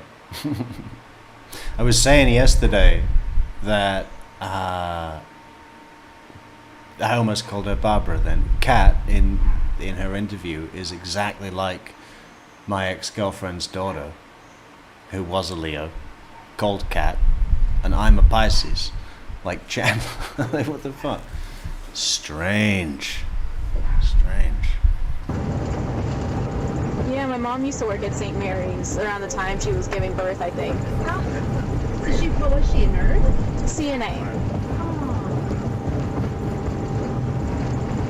And then where did you go to high school? I went to La Follette, you know, Lancers for life. And then I worked for UW Health as a pharmacy technician. Oh, that's right. Yeah, your boyfriend told me that. We used to hire pharmacy techs at the jail all the time to pass out medication. Really? That was like a good... It was a nice Audi. Yeah, your boyfriend told me that. We used to hire pharmacy techs at the jail all the time to pass out medication. Really? That was like a good starting point. Going to pharmacy program. Yeah, I want to be a pharmacist. Awesome. Oh my gosh, good for you. Yeah, my grandpa used to work for the sheriff's department. Oh, your grandpa? Yeah, John Vandenter. Oh, really? Yeah, on my dad's side. And he's passed, right? My father? Your grandpa? No, he's still around. He is? John Vandenter and Maureen Vandenter? Yeah, the Vandenters. Yes. He retired right before I started. But I hear his name all the time. Yeah, Grandpa John, he's gonna kill me. Oh. Even just saying, so I talked to a cop, he'd be like, what'd you do? So what are they doing now? You know, they're retired. They sold the big house that they had. They're in one of those, like, condo duplexes. Yeah, my brother and I were helping them move some stuff because Grandpa has a heart murmur, so it's a little harder on him. Yeah, he got heart surgery, so it's a little better. But, you know, just have to help around while we can during COVID, you know? Wow, that is just awesome because, like, yeah, I heard his name a lot. And then just to have you be his granddaughter. I'd like to say I'm his favorite granddaughter, but I'm not sure after this. But yeah, he in their basement they have like his hat, his like photo, one of those like brown and white type of ones because it was from so long ago. You know, if Kat was involved, which she wasn't, this would be the best act ever. I mean, anyone who's guilty, you know, when let's leave Chandler out of the equation, but if we think of someone like Chris Watts, I would never touch those kids or that wife. Oh, Amy, thank you. Apple juice from Ari. Very nice of you, Ari and Amy. Thank you so much for the coffees. Yeah, Chris Watts, you know. This is something that I would never do. Ever. Like, at all. Ever. You know, not the best guy at fronting out the innocent vibe, okay? This is how to do it. If you're ever in trouble with the police, just channel Cathryn Mellender and you'll probably be alright. Yeah, he's like in his 70s, I believe, 70-something. What did your grandma do? My grandma, she was a nurse practitioner, and they were both volunteer EMTs, and she was also a Commodore for the Coast Guard. Amy says that she thinks that Kat talks a lot as a nervous response. I think she's like this all the time. Constantly. It's her deal. And don't forget that at this point, Kat is operating under the presumption that Bart and Krista are just going to show up. You know, that they are, you know, just having a good time in a hotel or something, you know, a casino. That they're just going to show up. That something happened to their phone and that they're just going to show up. She's being brought down to the police station as a pure formality in her mind at the moment. So there's not all that much for her to be nervous about when we take into consideration her presumptions. Of course, she believes the same of Chandler, that he's just being brought down so that he can make a statement, normal part of him making the report. Don't get me wrong, she's nervous that they're not in contact, but nowhere near to the point of assuming that something terrible has happened to them. Yeah. Higher rank than my Or that anybody's in any trouble whatsoever. So I think she's just like this generally. grandpa. You had like everybody's like you having all these successful Christian leaders want to get you guys.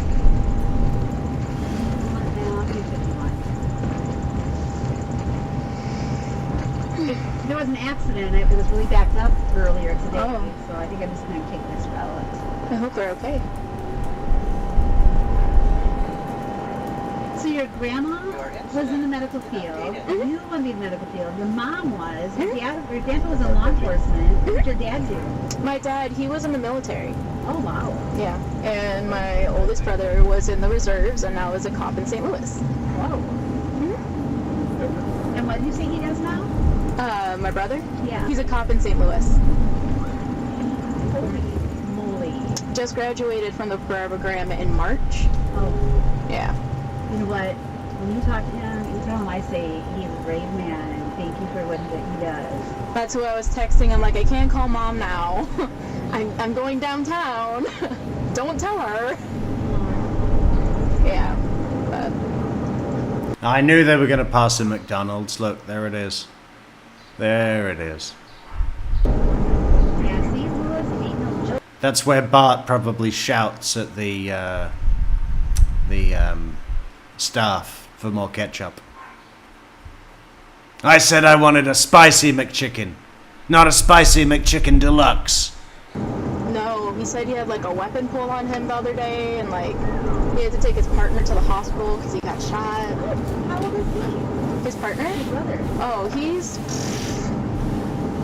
32 in October. Oh, wow. Mm-hmm. He got into the game a little late, but he does CrossFit for recreation, so. Pepsi. Pepsi Way?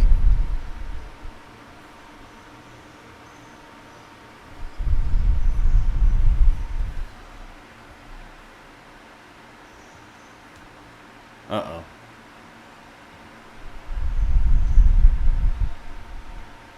Why is YouTube doing this again? Motherfucker.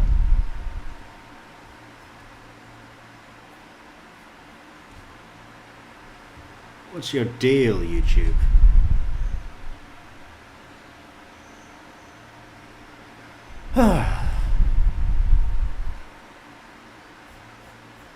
So what? Now I have to do what?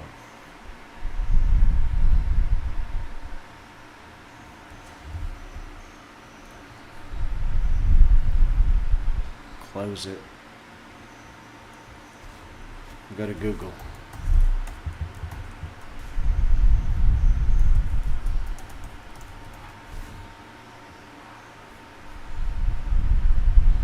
And then back.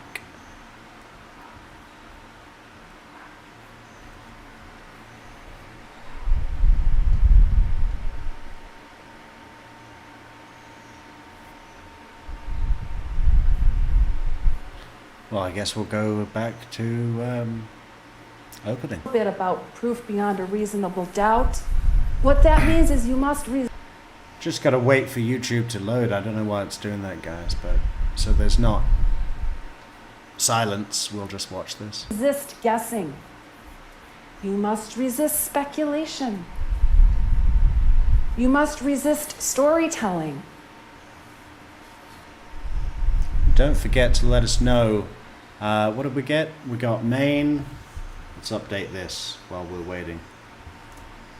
We got Maine and we got Anna. Thank you so much for the coffees, Anna. On buymeacoffee.com/TrueCrimeMetrics.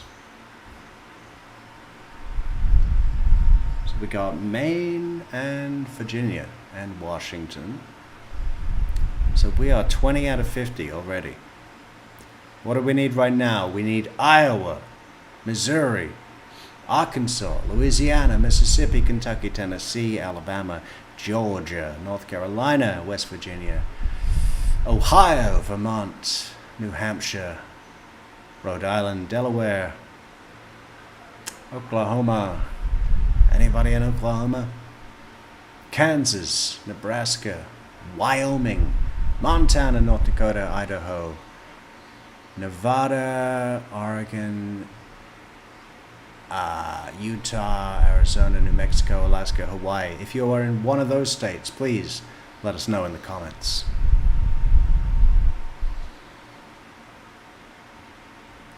And only convict when it's proven, or if it's proven, which it won't be, beyond a reasonable doubt.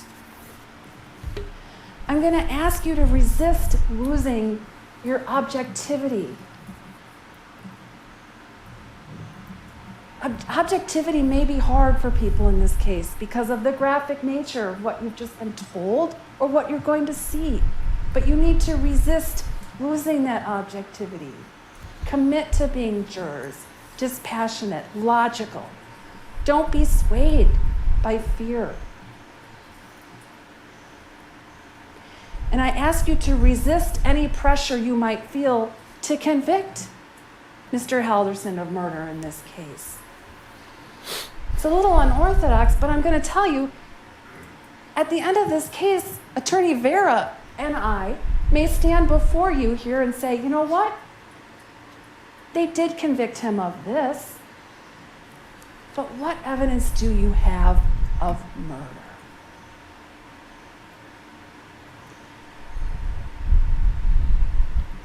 I like to talk about the Constitution, probably because I'm a defense lawyer.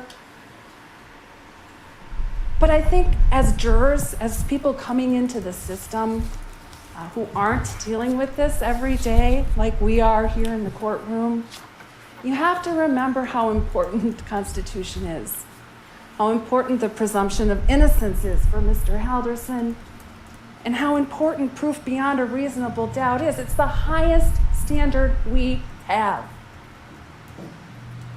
And it was created and perseveres to this day for this very reason. When someone is on trial for the most serious crime possible, and every little thing they do, every little lie they might have told is blown up and thrown against someone. That's when proof beyond a reasonable doubt matters.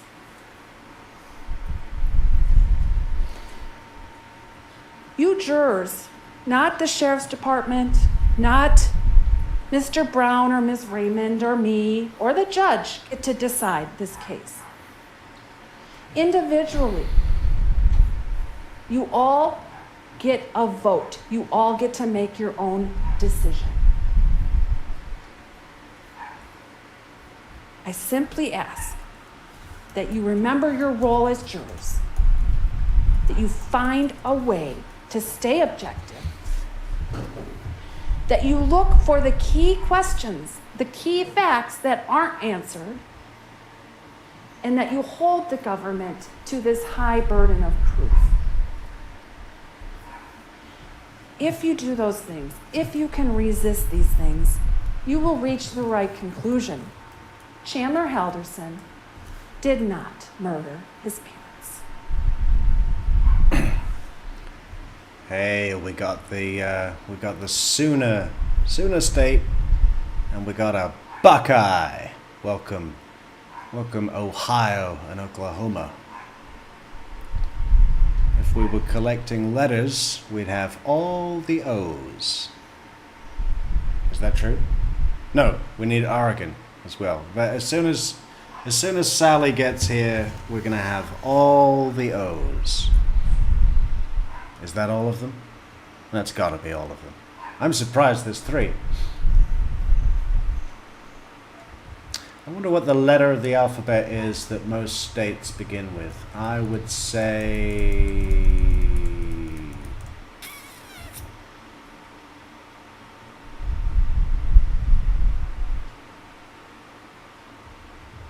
N or C. Maybe not C. N. It's got to be N. Let's think about that. Let's go to the map. Because you got all the norths. Okay, let's count the N's. North Dakota, Nevada, New Mexico, Nebraska,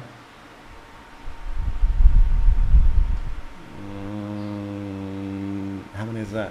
1, 2, 3, 4, North Carolina 5, New Jersey, New York, New Hampshire 8. Is that it?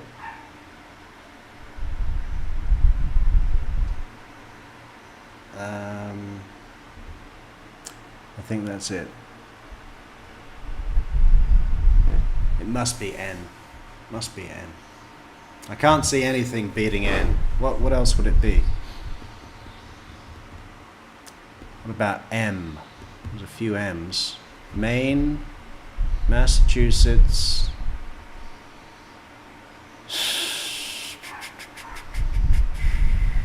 Michigan, Minnesota.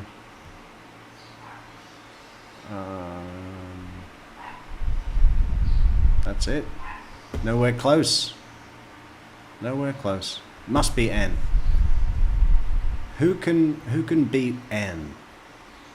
Just out of curiosity, what is C? California.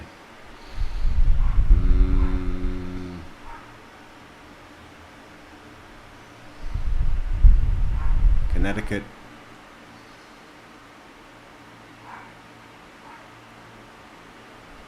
Nah, nothing. Nothing. Oh, we forgot Mississippi. Thank you. Oh, Montana as well. All right. Yeah, of course. It's got to be N. My money's on N. N for November.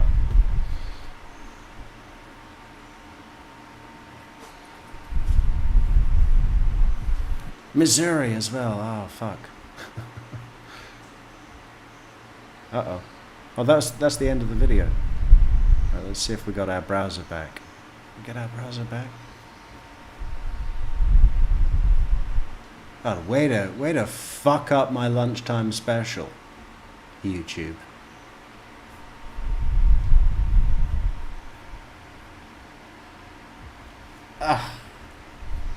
You know what I'm gonna do? I'm gonna try and delete it and then add it again.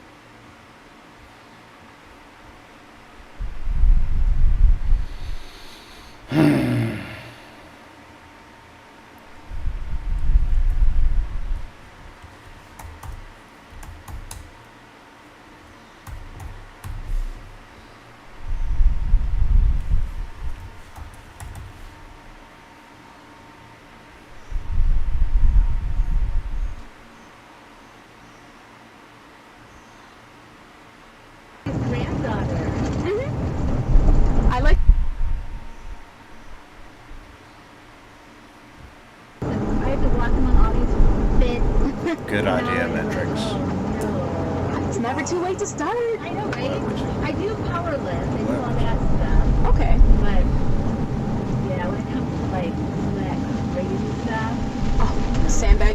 Yeah, could never. We can pick heavy things up and put that down. Mm-hmm. My only talent. But that's still a talent, though. Yeah.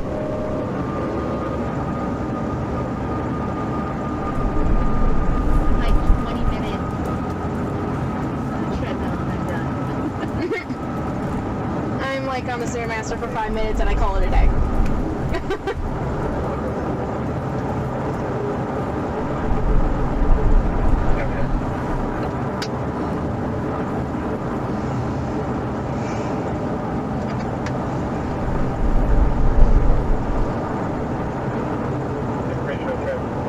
Is it true that the back seats are leather just in case people throw up or pee back here? What's that?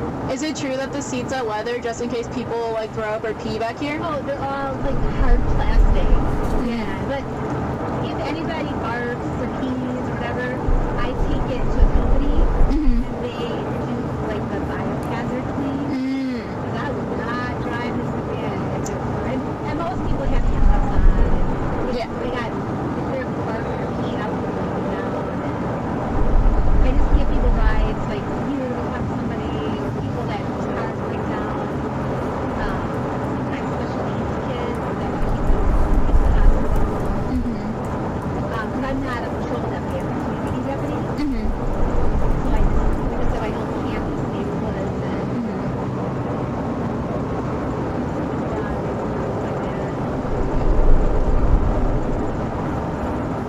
So I should. So I looked it up, and it's a tie. Fucking, I can't believe I missed Maryland.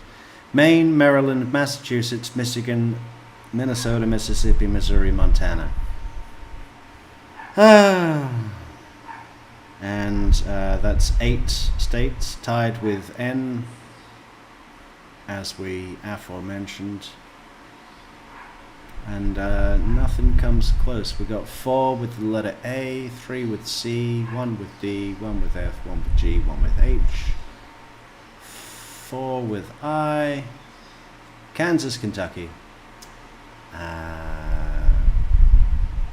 4 with W. Yeah. N and M. Mike, November. Grandma retired at the same time. I think she was working at the Northeast UW clinic for a little longer after he retired. Yeah, but I can't wait to tell John because I think he works with Van Dinner. yeah.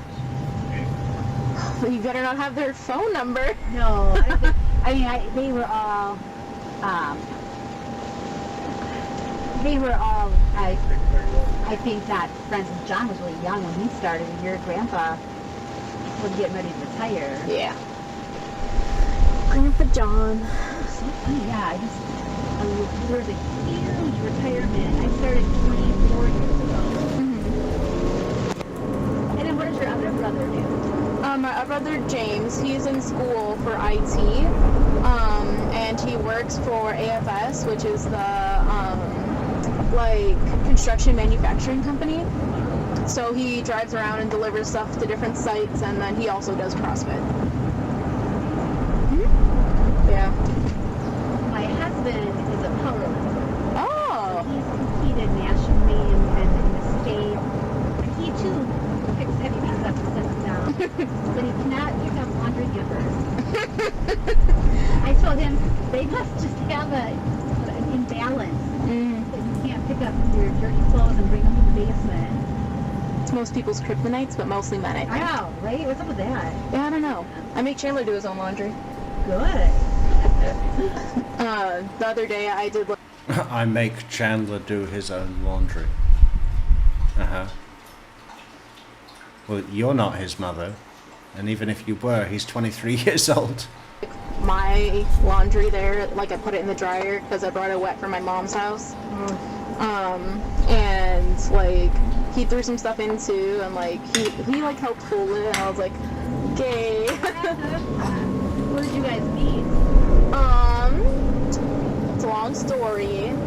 We tell people through school, but long story short, one of my close friends used to be his ex. She's not a good person, not gonna lie, but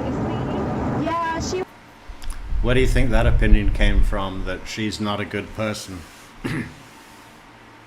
Is this the ex that he was doinking at the same time as Cat for a year, and then Cat, what was it? We read out the message. Do we still have that message? Let's see if we can share that message. Hello, Soap. You would like to be on air. And what do you have to say? What do you have to say to your public? You say, hello, public. Yeah, let's go to the text message. Just say, right on down, right on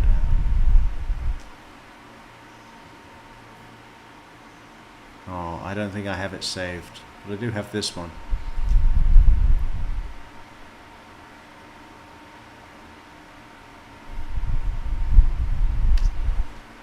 Which is where? The fuck? Oh, okay. Don't worry about it. He was very manipulative, and like whenever he would try to break up with her because he wasn't happy, she would threaten to take her own life. Yeah, and like we all thought he was this awful, horrible person, and then like I finally met him in person, and I was like, oh, we both really like Star Wars. Yeah, I collect Star Wars action figures, I'm not gonna lie. Yeah, it was like, I heard he was this terrible person, but, you know, the minute he met me, he identified one of my passions that he could exploit and use to circumvent my better judgment for self-preservation. Yeah, that's pretty much how we met.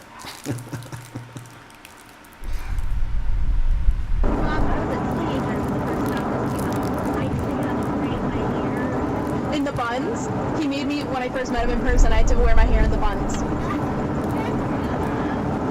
But yeah, his entire family loves Star Wars so much. His mom loves to talk about like how she went with her mom when she was like a kid to see it in like theaters. So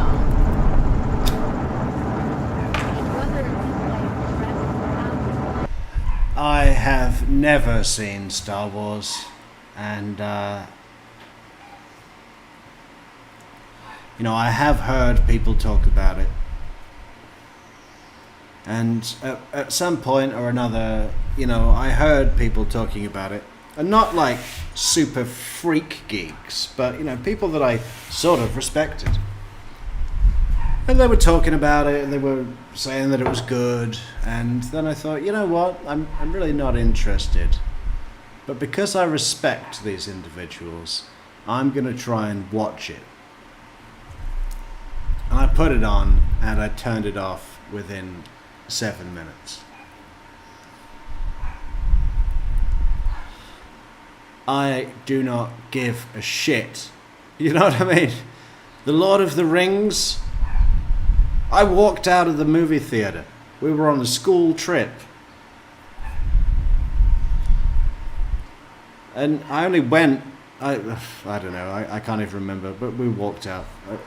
I was just like, why would I stay here and watch this fucking shit film?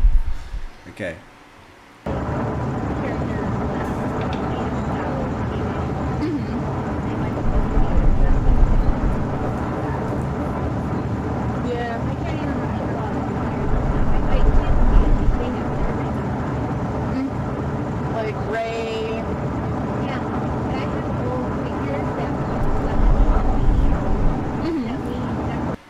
Patricia Burns, burning down the house with Patricia Burns. A house full of Star Wars memorabilia.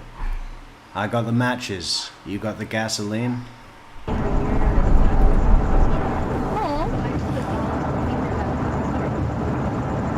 yeah, my mom this year just got us some like ornaments. That's the word, ornaments. And we like wrote the year and like our names on the bottom of it. It's like something she likes to do.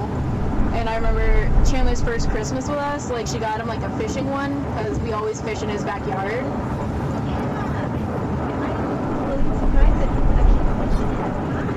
I caught 2 bass the other day. Yep. Bass, like a neighborhood pond. Yep, I can show you a picture, like later, like not now, obviously. Is the DNR stopped yet? Huh? Is the DNR stopped? I think they used to grow game in there, and then like they stopped and kind of just let it stay there. I think they used to have like a fish farm going, and then like it stopped like a couple like years back, and they just kind of left what was there. Yeah. There was this huge bass we were trying to get for a while, but it snapped his line, and then we found the tiny ones. We're like, oh, Mama had babies, so she's probably gone. Yeah, I always think about how bad the mosquitoes are around pond, but it's just put up some little bat houses. Where those birds and swallow houses? Yeah, they have some pretty big bird houses on their tree, but which is funny because we heard something moving the other day while fishing the day I got the bass, and a duck jumped out. So no more tiny birds, just ducks. I rescued a kitten today. Have you ever heard those vegetarians that say things like, I am a vegetarian, but I do eat fish and duck. You know, if it swims in the river, it's food to me. Really tiny little kitten. And for 3 days it's been running around our precinct. Do I get to maybe meet said kittens? Do I get to maybe meet said kittens? You know, this is her whole thing, and I get it. She's theatrical, and she's scripting, and you know, she's full of pop references. I mean, I was a lot like that. I still am to a large extent. I'm just a little bit more bitter and twisted now that I've aged. But we can still have fun. My coworker wanted to adopt it. It bit my hand. But it was jumping up in my squad. Oh my and goodness. We can't have a cat in the car, especially when the purple light sirens out. And so I got some dog treats and I broke them up, and it came running. It was so hungry. It just came and started eating it. And I quickly grabbed it. And then my coworker said it was a long-haired tiger kitten with blue eyes, but it was teeny. And he's like, I like to take this cat home, and well, like, we can have it. We will bring it to the Humane Society if you want it. Take it to the vet. And it just kept going, meow, meow, meow. You would have loved it. Are you an animal person? Yes. My mom has a dog called Muffin, 5.5 pounds. It is a Shih Tzu Poodle mix. And so when we first got her, you could hold her in one hand, which was, we got her Thanksgiving, so What do she... they call it, a Shih Poo. But she slept on my lap during Thanksgiving. Very cute dog. What'd you name her? Muffin. Oh, Muffin, yeah, okay. My dog's name is Chewbacca from Star Wars. And he's a terrier mix. I'm not quite sure with what. We rescued him. We were like his third home, and he was only like 9 months. Yeah, Terriers are sometimes hard dogs to train, aren't they? Yeah, and his previous owner was like arrested for domestic abuse. And so he's like terrified of men. He's doing better now. He loves my brothers and Chandler. And where'd you get him from? One of my mom's patients. Because she used to work in B66 at the UW hospital. And so that's where people with immune compromise are in chemo. And so they were going to put him down because they just couldn't care for him anymore. Because it went from the people who had him to the person they first gave it to was evicted from their house, so it went back to them. And then it went to the guy who was arrested, and then went back to them. And then they were talking to my mom about it, and they're like, do you know anyone who wants a dog, or else we have to put him down? And my mom's like, my daughter loves dogs. So yeah, you seem like a very outgoing person, and you were doing good with the dogs downstairs. Yeah, Rizzo, like, Chewy was abused, but Rizzo was abused. Like, it took her, like, I think 8 months before she would let me touch her. So they adopted them after they rescued those dogs? Izzy, they got when she was a puppy. Rizzo was rescued after she was maybe about a year or so old. They weren't sure really. And Are they Shelties or are they Borders? Borders. They did a test on Rizzo, and she's 100% Border Collie because they thought she might have some feral in her, but she doesn't. The closest to me. The old one? The bigger, she was bigger, like had longer hair. Oh, the one that was... Anna, I think we should go back to Ezra McCandless at some point. I'd like to do a retrospective analysis on that case. And I think there's still some key witnesses that we never got to at trial. Just staring at you guys. That's Izzy. She's 15. She was beautiful. Yeah, she's like, 15, so she's losing her hearing, but she still loves to play. They both play frisbee.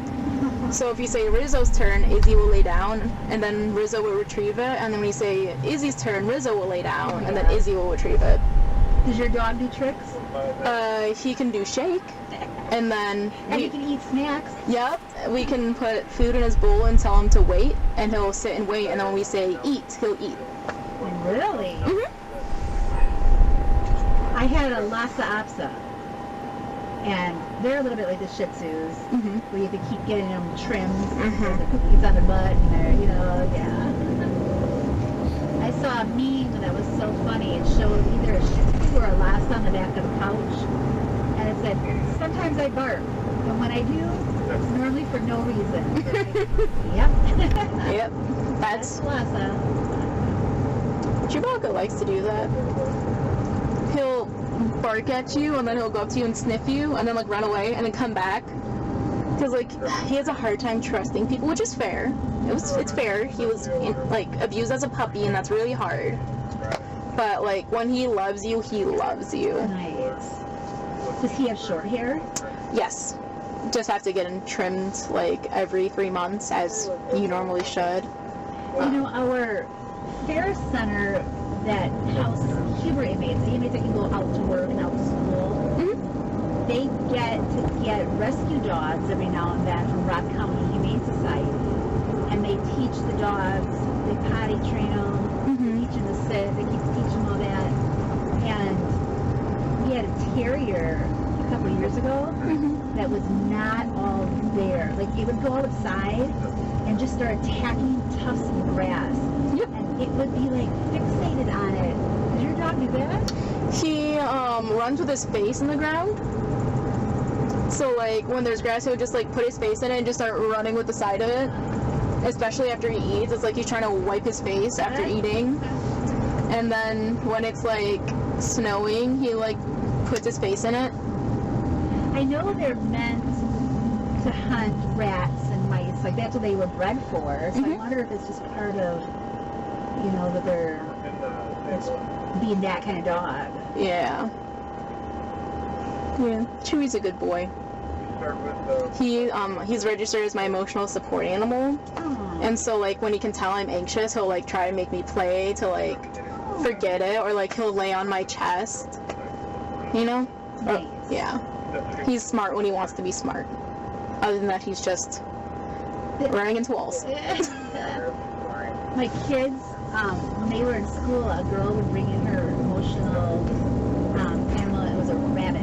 Oh. The problem was she was eating M&Ms in class, and then the rabbit would get diarrhea and come all over the desk. And my kids were like, I think that's what happened. Wow. I know, isn't that weird? Yeah.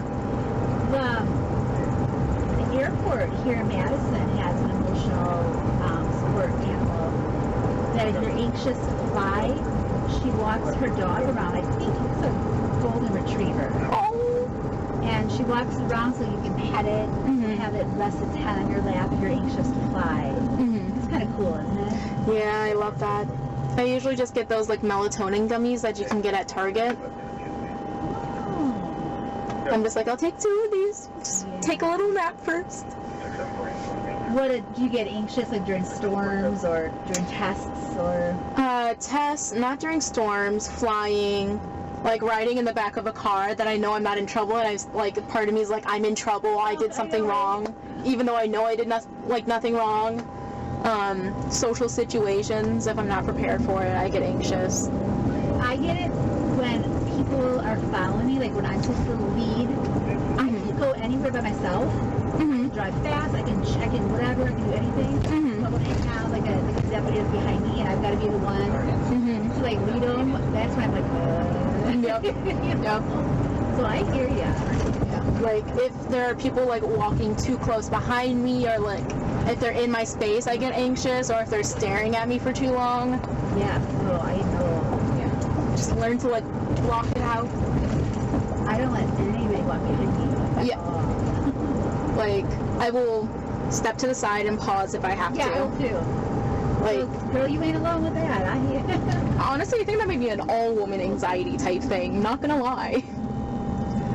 Like, I know all my friends feel the same way that are ladies, or present how they wish, and they're like, just can't have people walk behind me. What's changed a lot, like especially in your generation, is everybody expects something from you, and so you're trying to make everybody happy, all the time, and that gives people anxiety when everybody expects stuff from you. Where I was raised in the 70s, my mom would open the door and say, "Be back for supper." Nothing was ever expected of you.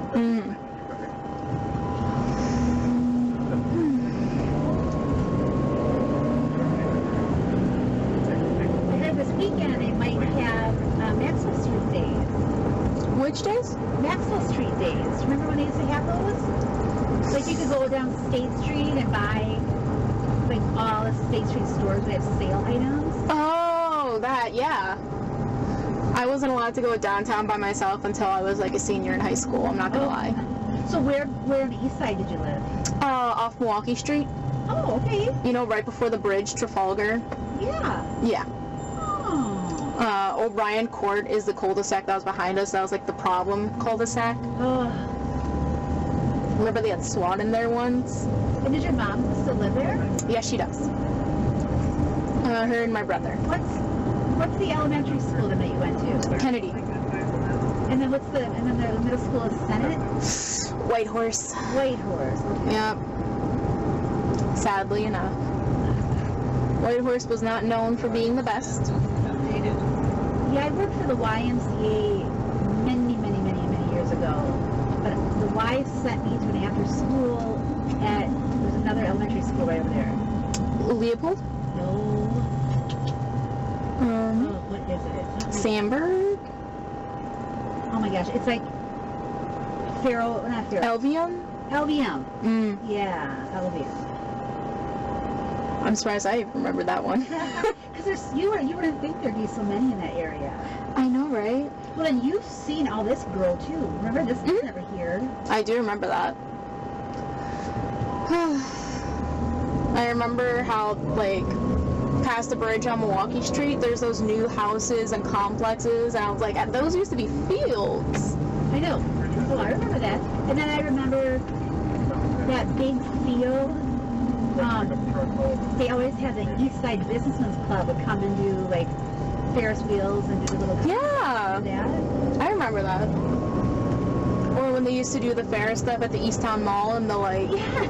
Yep. I remember those days. My mom used to put us in the like little spinning bears. Yeah, Easttown Mall. I remember being at the East Side Businessmen's Fair. Like I might have been like 19 or 20. We did something at it.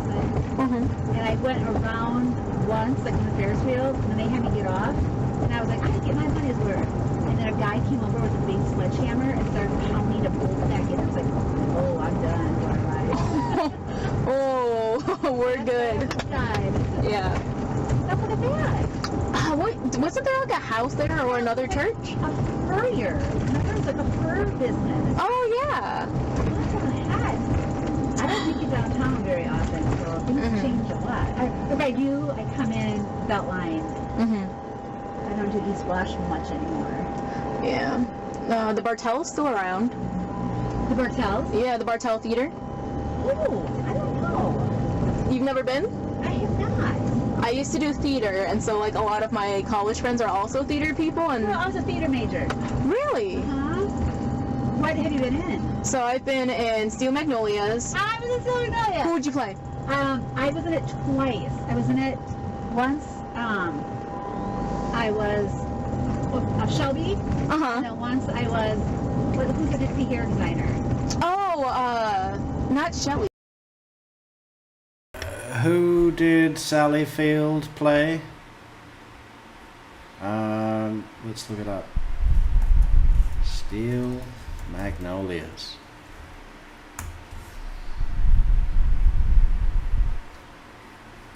Characters.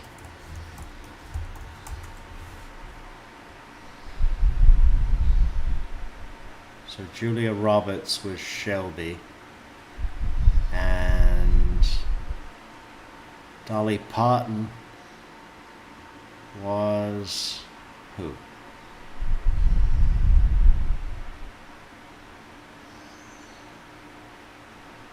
Was she not in it? I could have sworn Dolly Parton and Sally Field were. Maybe I'm thinking of the wrong movie.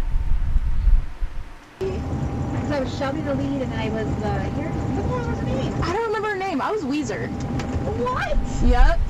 I know. I don't seem like it, Lisa. So I was in Steel Magnolias, Smile, The Diary of Anne Frank, Student Body, Alice in Slasherland, The Lion, the Witch, and the Wardrobe, and Puffs. Oh, and Hairspray the Musical. Okay, who did she play in The Lion, the Witch, and the Wardrobe?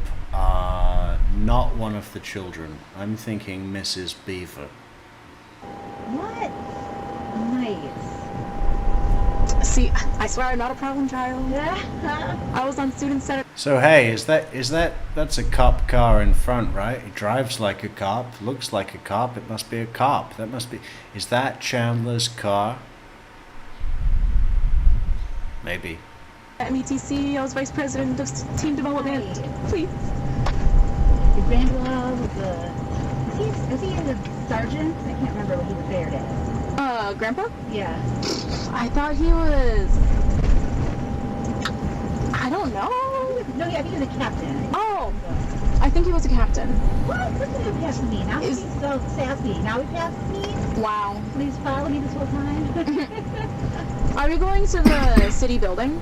We're going to the public safety building. Oh, so not this one. Because I did an internship there for Madison City Channel. Oh. And I remember I met Mayor Soglin.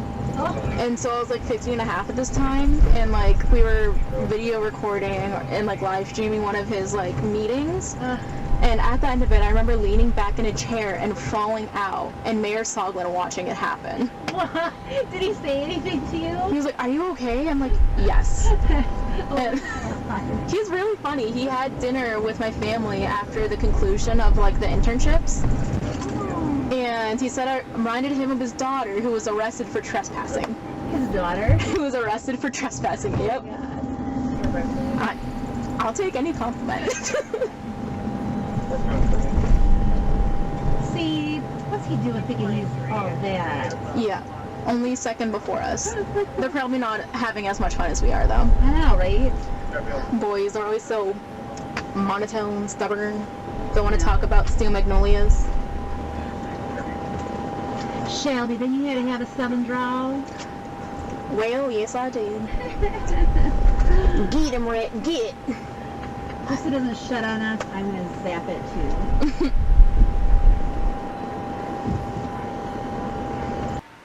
That was the worst southern drawl I've ever heard. You know, you want to go southern drawl, you go to Chief Mac. Which we're not going to do today, but some of you will remember the golden times of Chief Mac and his barbecue dream workshop. So this is the public safety building. They'll just go up to their offices from here. This is just to make it a little bit easier. Shelby. Now I gotta go home and look at what her name was. I feel... But I knocked over all my rollers on stage once, in Fond du Lac, and I knocked it over in the middle of production, and I just pretended it was part of the play. I remember the girl who... Why are all the hoods up in this parking garage? And I knocked over in the middle of the garage. What have they got there? Some super vehicle. And I just pretended it was Riot vehicle. I remember the girl who was playing the hair girl when she was putting on her pregnancy suit. Pebbles! Apparently she was in the open part of the curtain, so everyone saw her butt. Because she was wearing a thong that day. So where was that at? La Follette. That's so funny. Yeah. That is some fun stuff. Now, La Follette. Who's La Follette? girl, I'm now going to be talking in the Southern Draw the whole night. Thank you. Lisa, since we're besties now, I think we can do it together. Aren't you wrong? Oh, baby, bless her heart. Then I just started watching the Southern Cook, and so I can't stop talking in the Southern Draw. One of my favorite TikTokers is called Shoe Lover. She has the sweetest Southern drawl. She is so sweet. She calls everyone her little tater tots. That's not a big cast. Were there a lot of angry girls who didn't get picked? So Robert Marion La Follette Sr., born June 14th, 1855, nicknamed Fighting Bob, was an American lawyer and politician. He represented Wisconsin in both chambers of Congress and served as the 20th governor of Wisconsin from 1901 to 1906.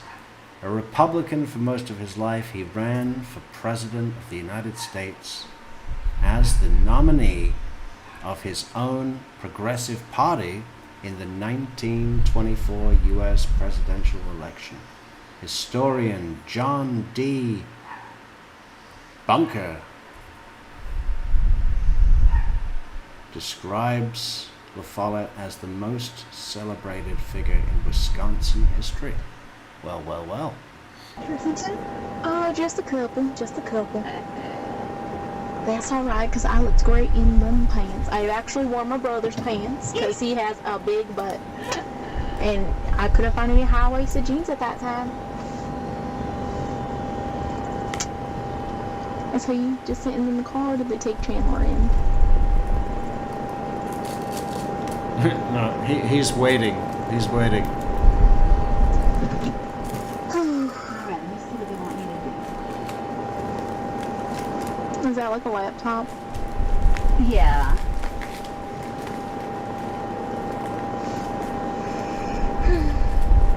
Support, Captain. And so probably one of the other guys will give you a ride. Because I can't, I mean, if they want me to stick around, then I will, but I'll see if they email me. Will they give us separate rides back or same car rides back? Probably the same car. Okay.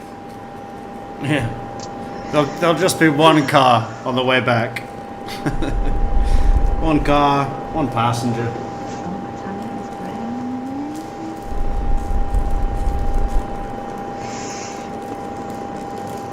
Okay. brown. Yeah, I got up at 4:30 to work out this morning. Oh, goodness. I'm like, yeah, I'm tired.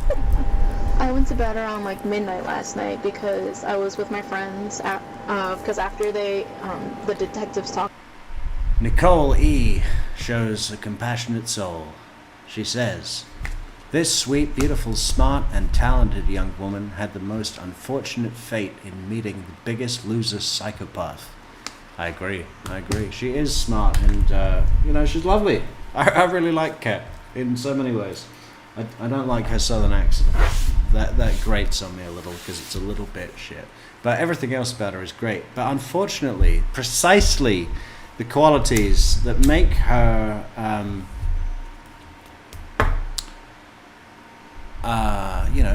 appealing, nice, are precisely the qualities that made her a target, that identified her as a good investment of a victim. Perfect for someone like Chandler Halderson to get his claws into. Which is just an unfortunate thing about the world, isn't it? When you're a nice, open, trusting, see the best in people, kind soul, occasionally there can be some fucker like this just waiting to capture you and, you know, make you an asset to their fucking mockery of a life. Yeah, but I agree with what you say, Nicole. Thank you for sharing. To me, it was right outside my job. Then I drove to meet with my friends, and they took me to get dinner to make sure I ate. And then I stayed at their condo on their futon. Oh wow. Yeah, they're very sweet people. Where do they live? Hmm? Where do they live? Kind of like in Monona, you know, Monona. Yeah. But it's like Abigail, the girl, her grandmother's condo. Oh. But she's in Montana right now at her other house, so they're watching the condo before they go to Montana. And their mom. Is it right on Monona Drive, or? Like, you know the cemetery in Monona? Like, you know the condos behind there? Oh, like are they fourplexes? Yes. Oh. Yeah, okay. those things. Have they lived there for a long time? No, they just come during the summer when their her grandma goes to Montana, but they live in Vermont because Abigail's in circus school. Wait a minute. I thought you just said circus school. Yeah, circus school. She's an aerial hoopist. What? Yup. And she went to the Fowlers? No, she went to MATC. Hello. Okay, we can walk them up. Oh, okay. I've got your phone. Can I bring my purse up? Yeah. Okay. Oh, My mom said a lady never leaves without her purse. But it's a backpack, so. Of course it is. Lisa, I'm gonna apologize before. We're not dealing with Junum Chinder here, everybody. A lady never leaves her purse or backpack.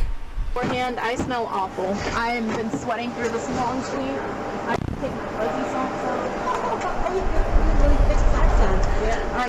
I love it here because we just get a real good snapshot of the weedy, pathetic, fucking short, fucking. Just listen. Look at this guy. The formidable presence of Chandler Halderson, double murderer. Look at him. Look at this. I'm gonna apologize beforehand. I smell awful. I have been sweating through this long street. I take my fuzzy socks off. You really fixed socks on. Yeah. All right, you got everything out of here? Yes. All right, come on.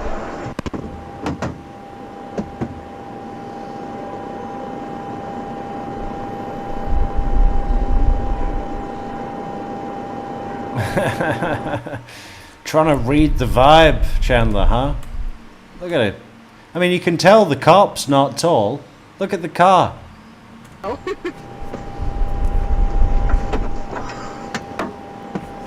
Lisa, I'm gonna apologize beforehand. I smell awful. I have been sweating through this long street. I take my fuzzy socks off. You really fixed socks on. Yeah. All right, you got everything out of here?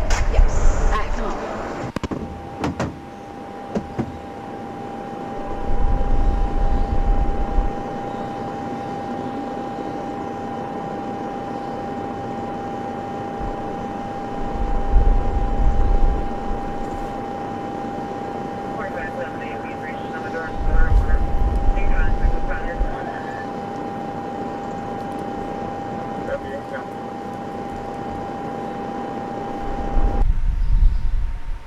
Eight days after Chandler's arrest, the driver of a pickup truck reported finding a heavy bag containing maggots.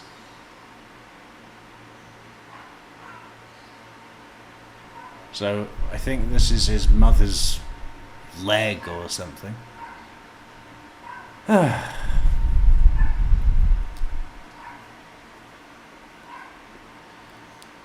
Sergeant Orth.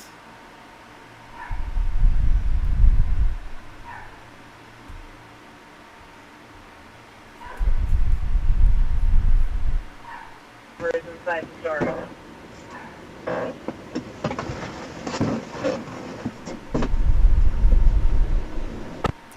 I think she's doing quite well, Nicole. We've got a picture of her that's after all of this. If you didn't see it on last night's stream, we'll show it again.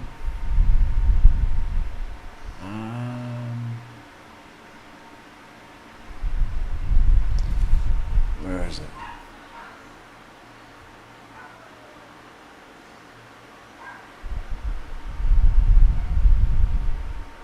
There it is.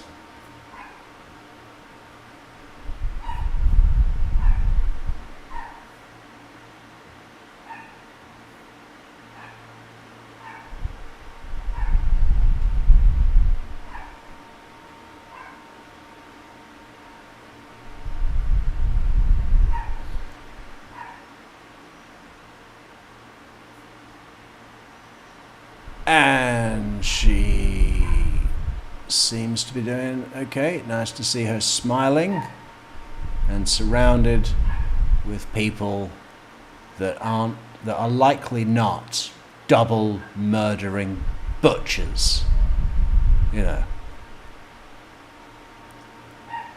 And at a guess, I would say that this is 2024.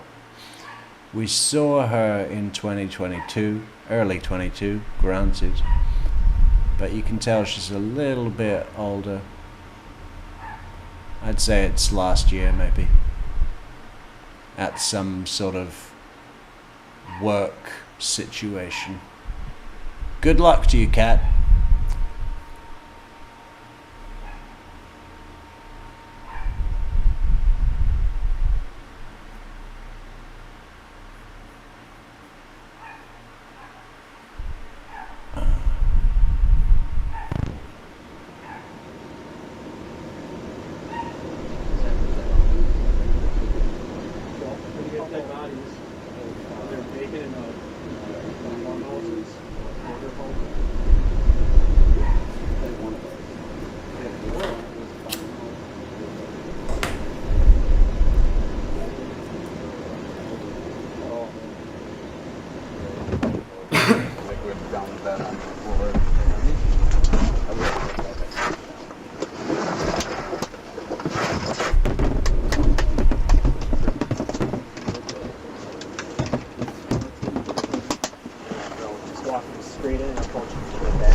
So they find the bag full of body parts.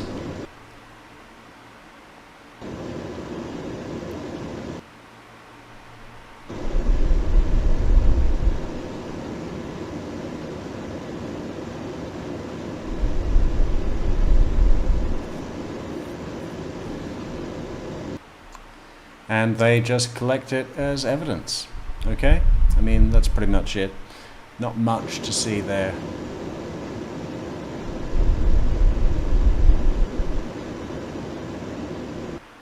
Anyway, we're going to be closing off the stream right now, guys, but we will be back in about 4 hours, where we will be continuing,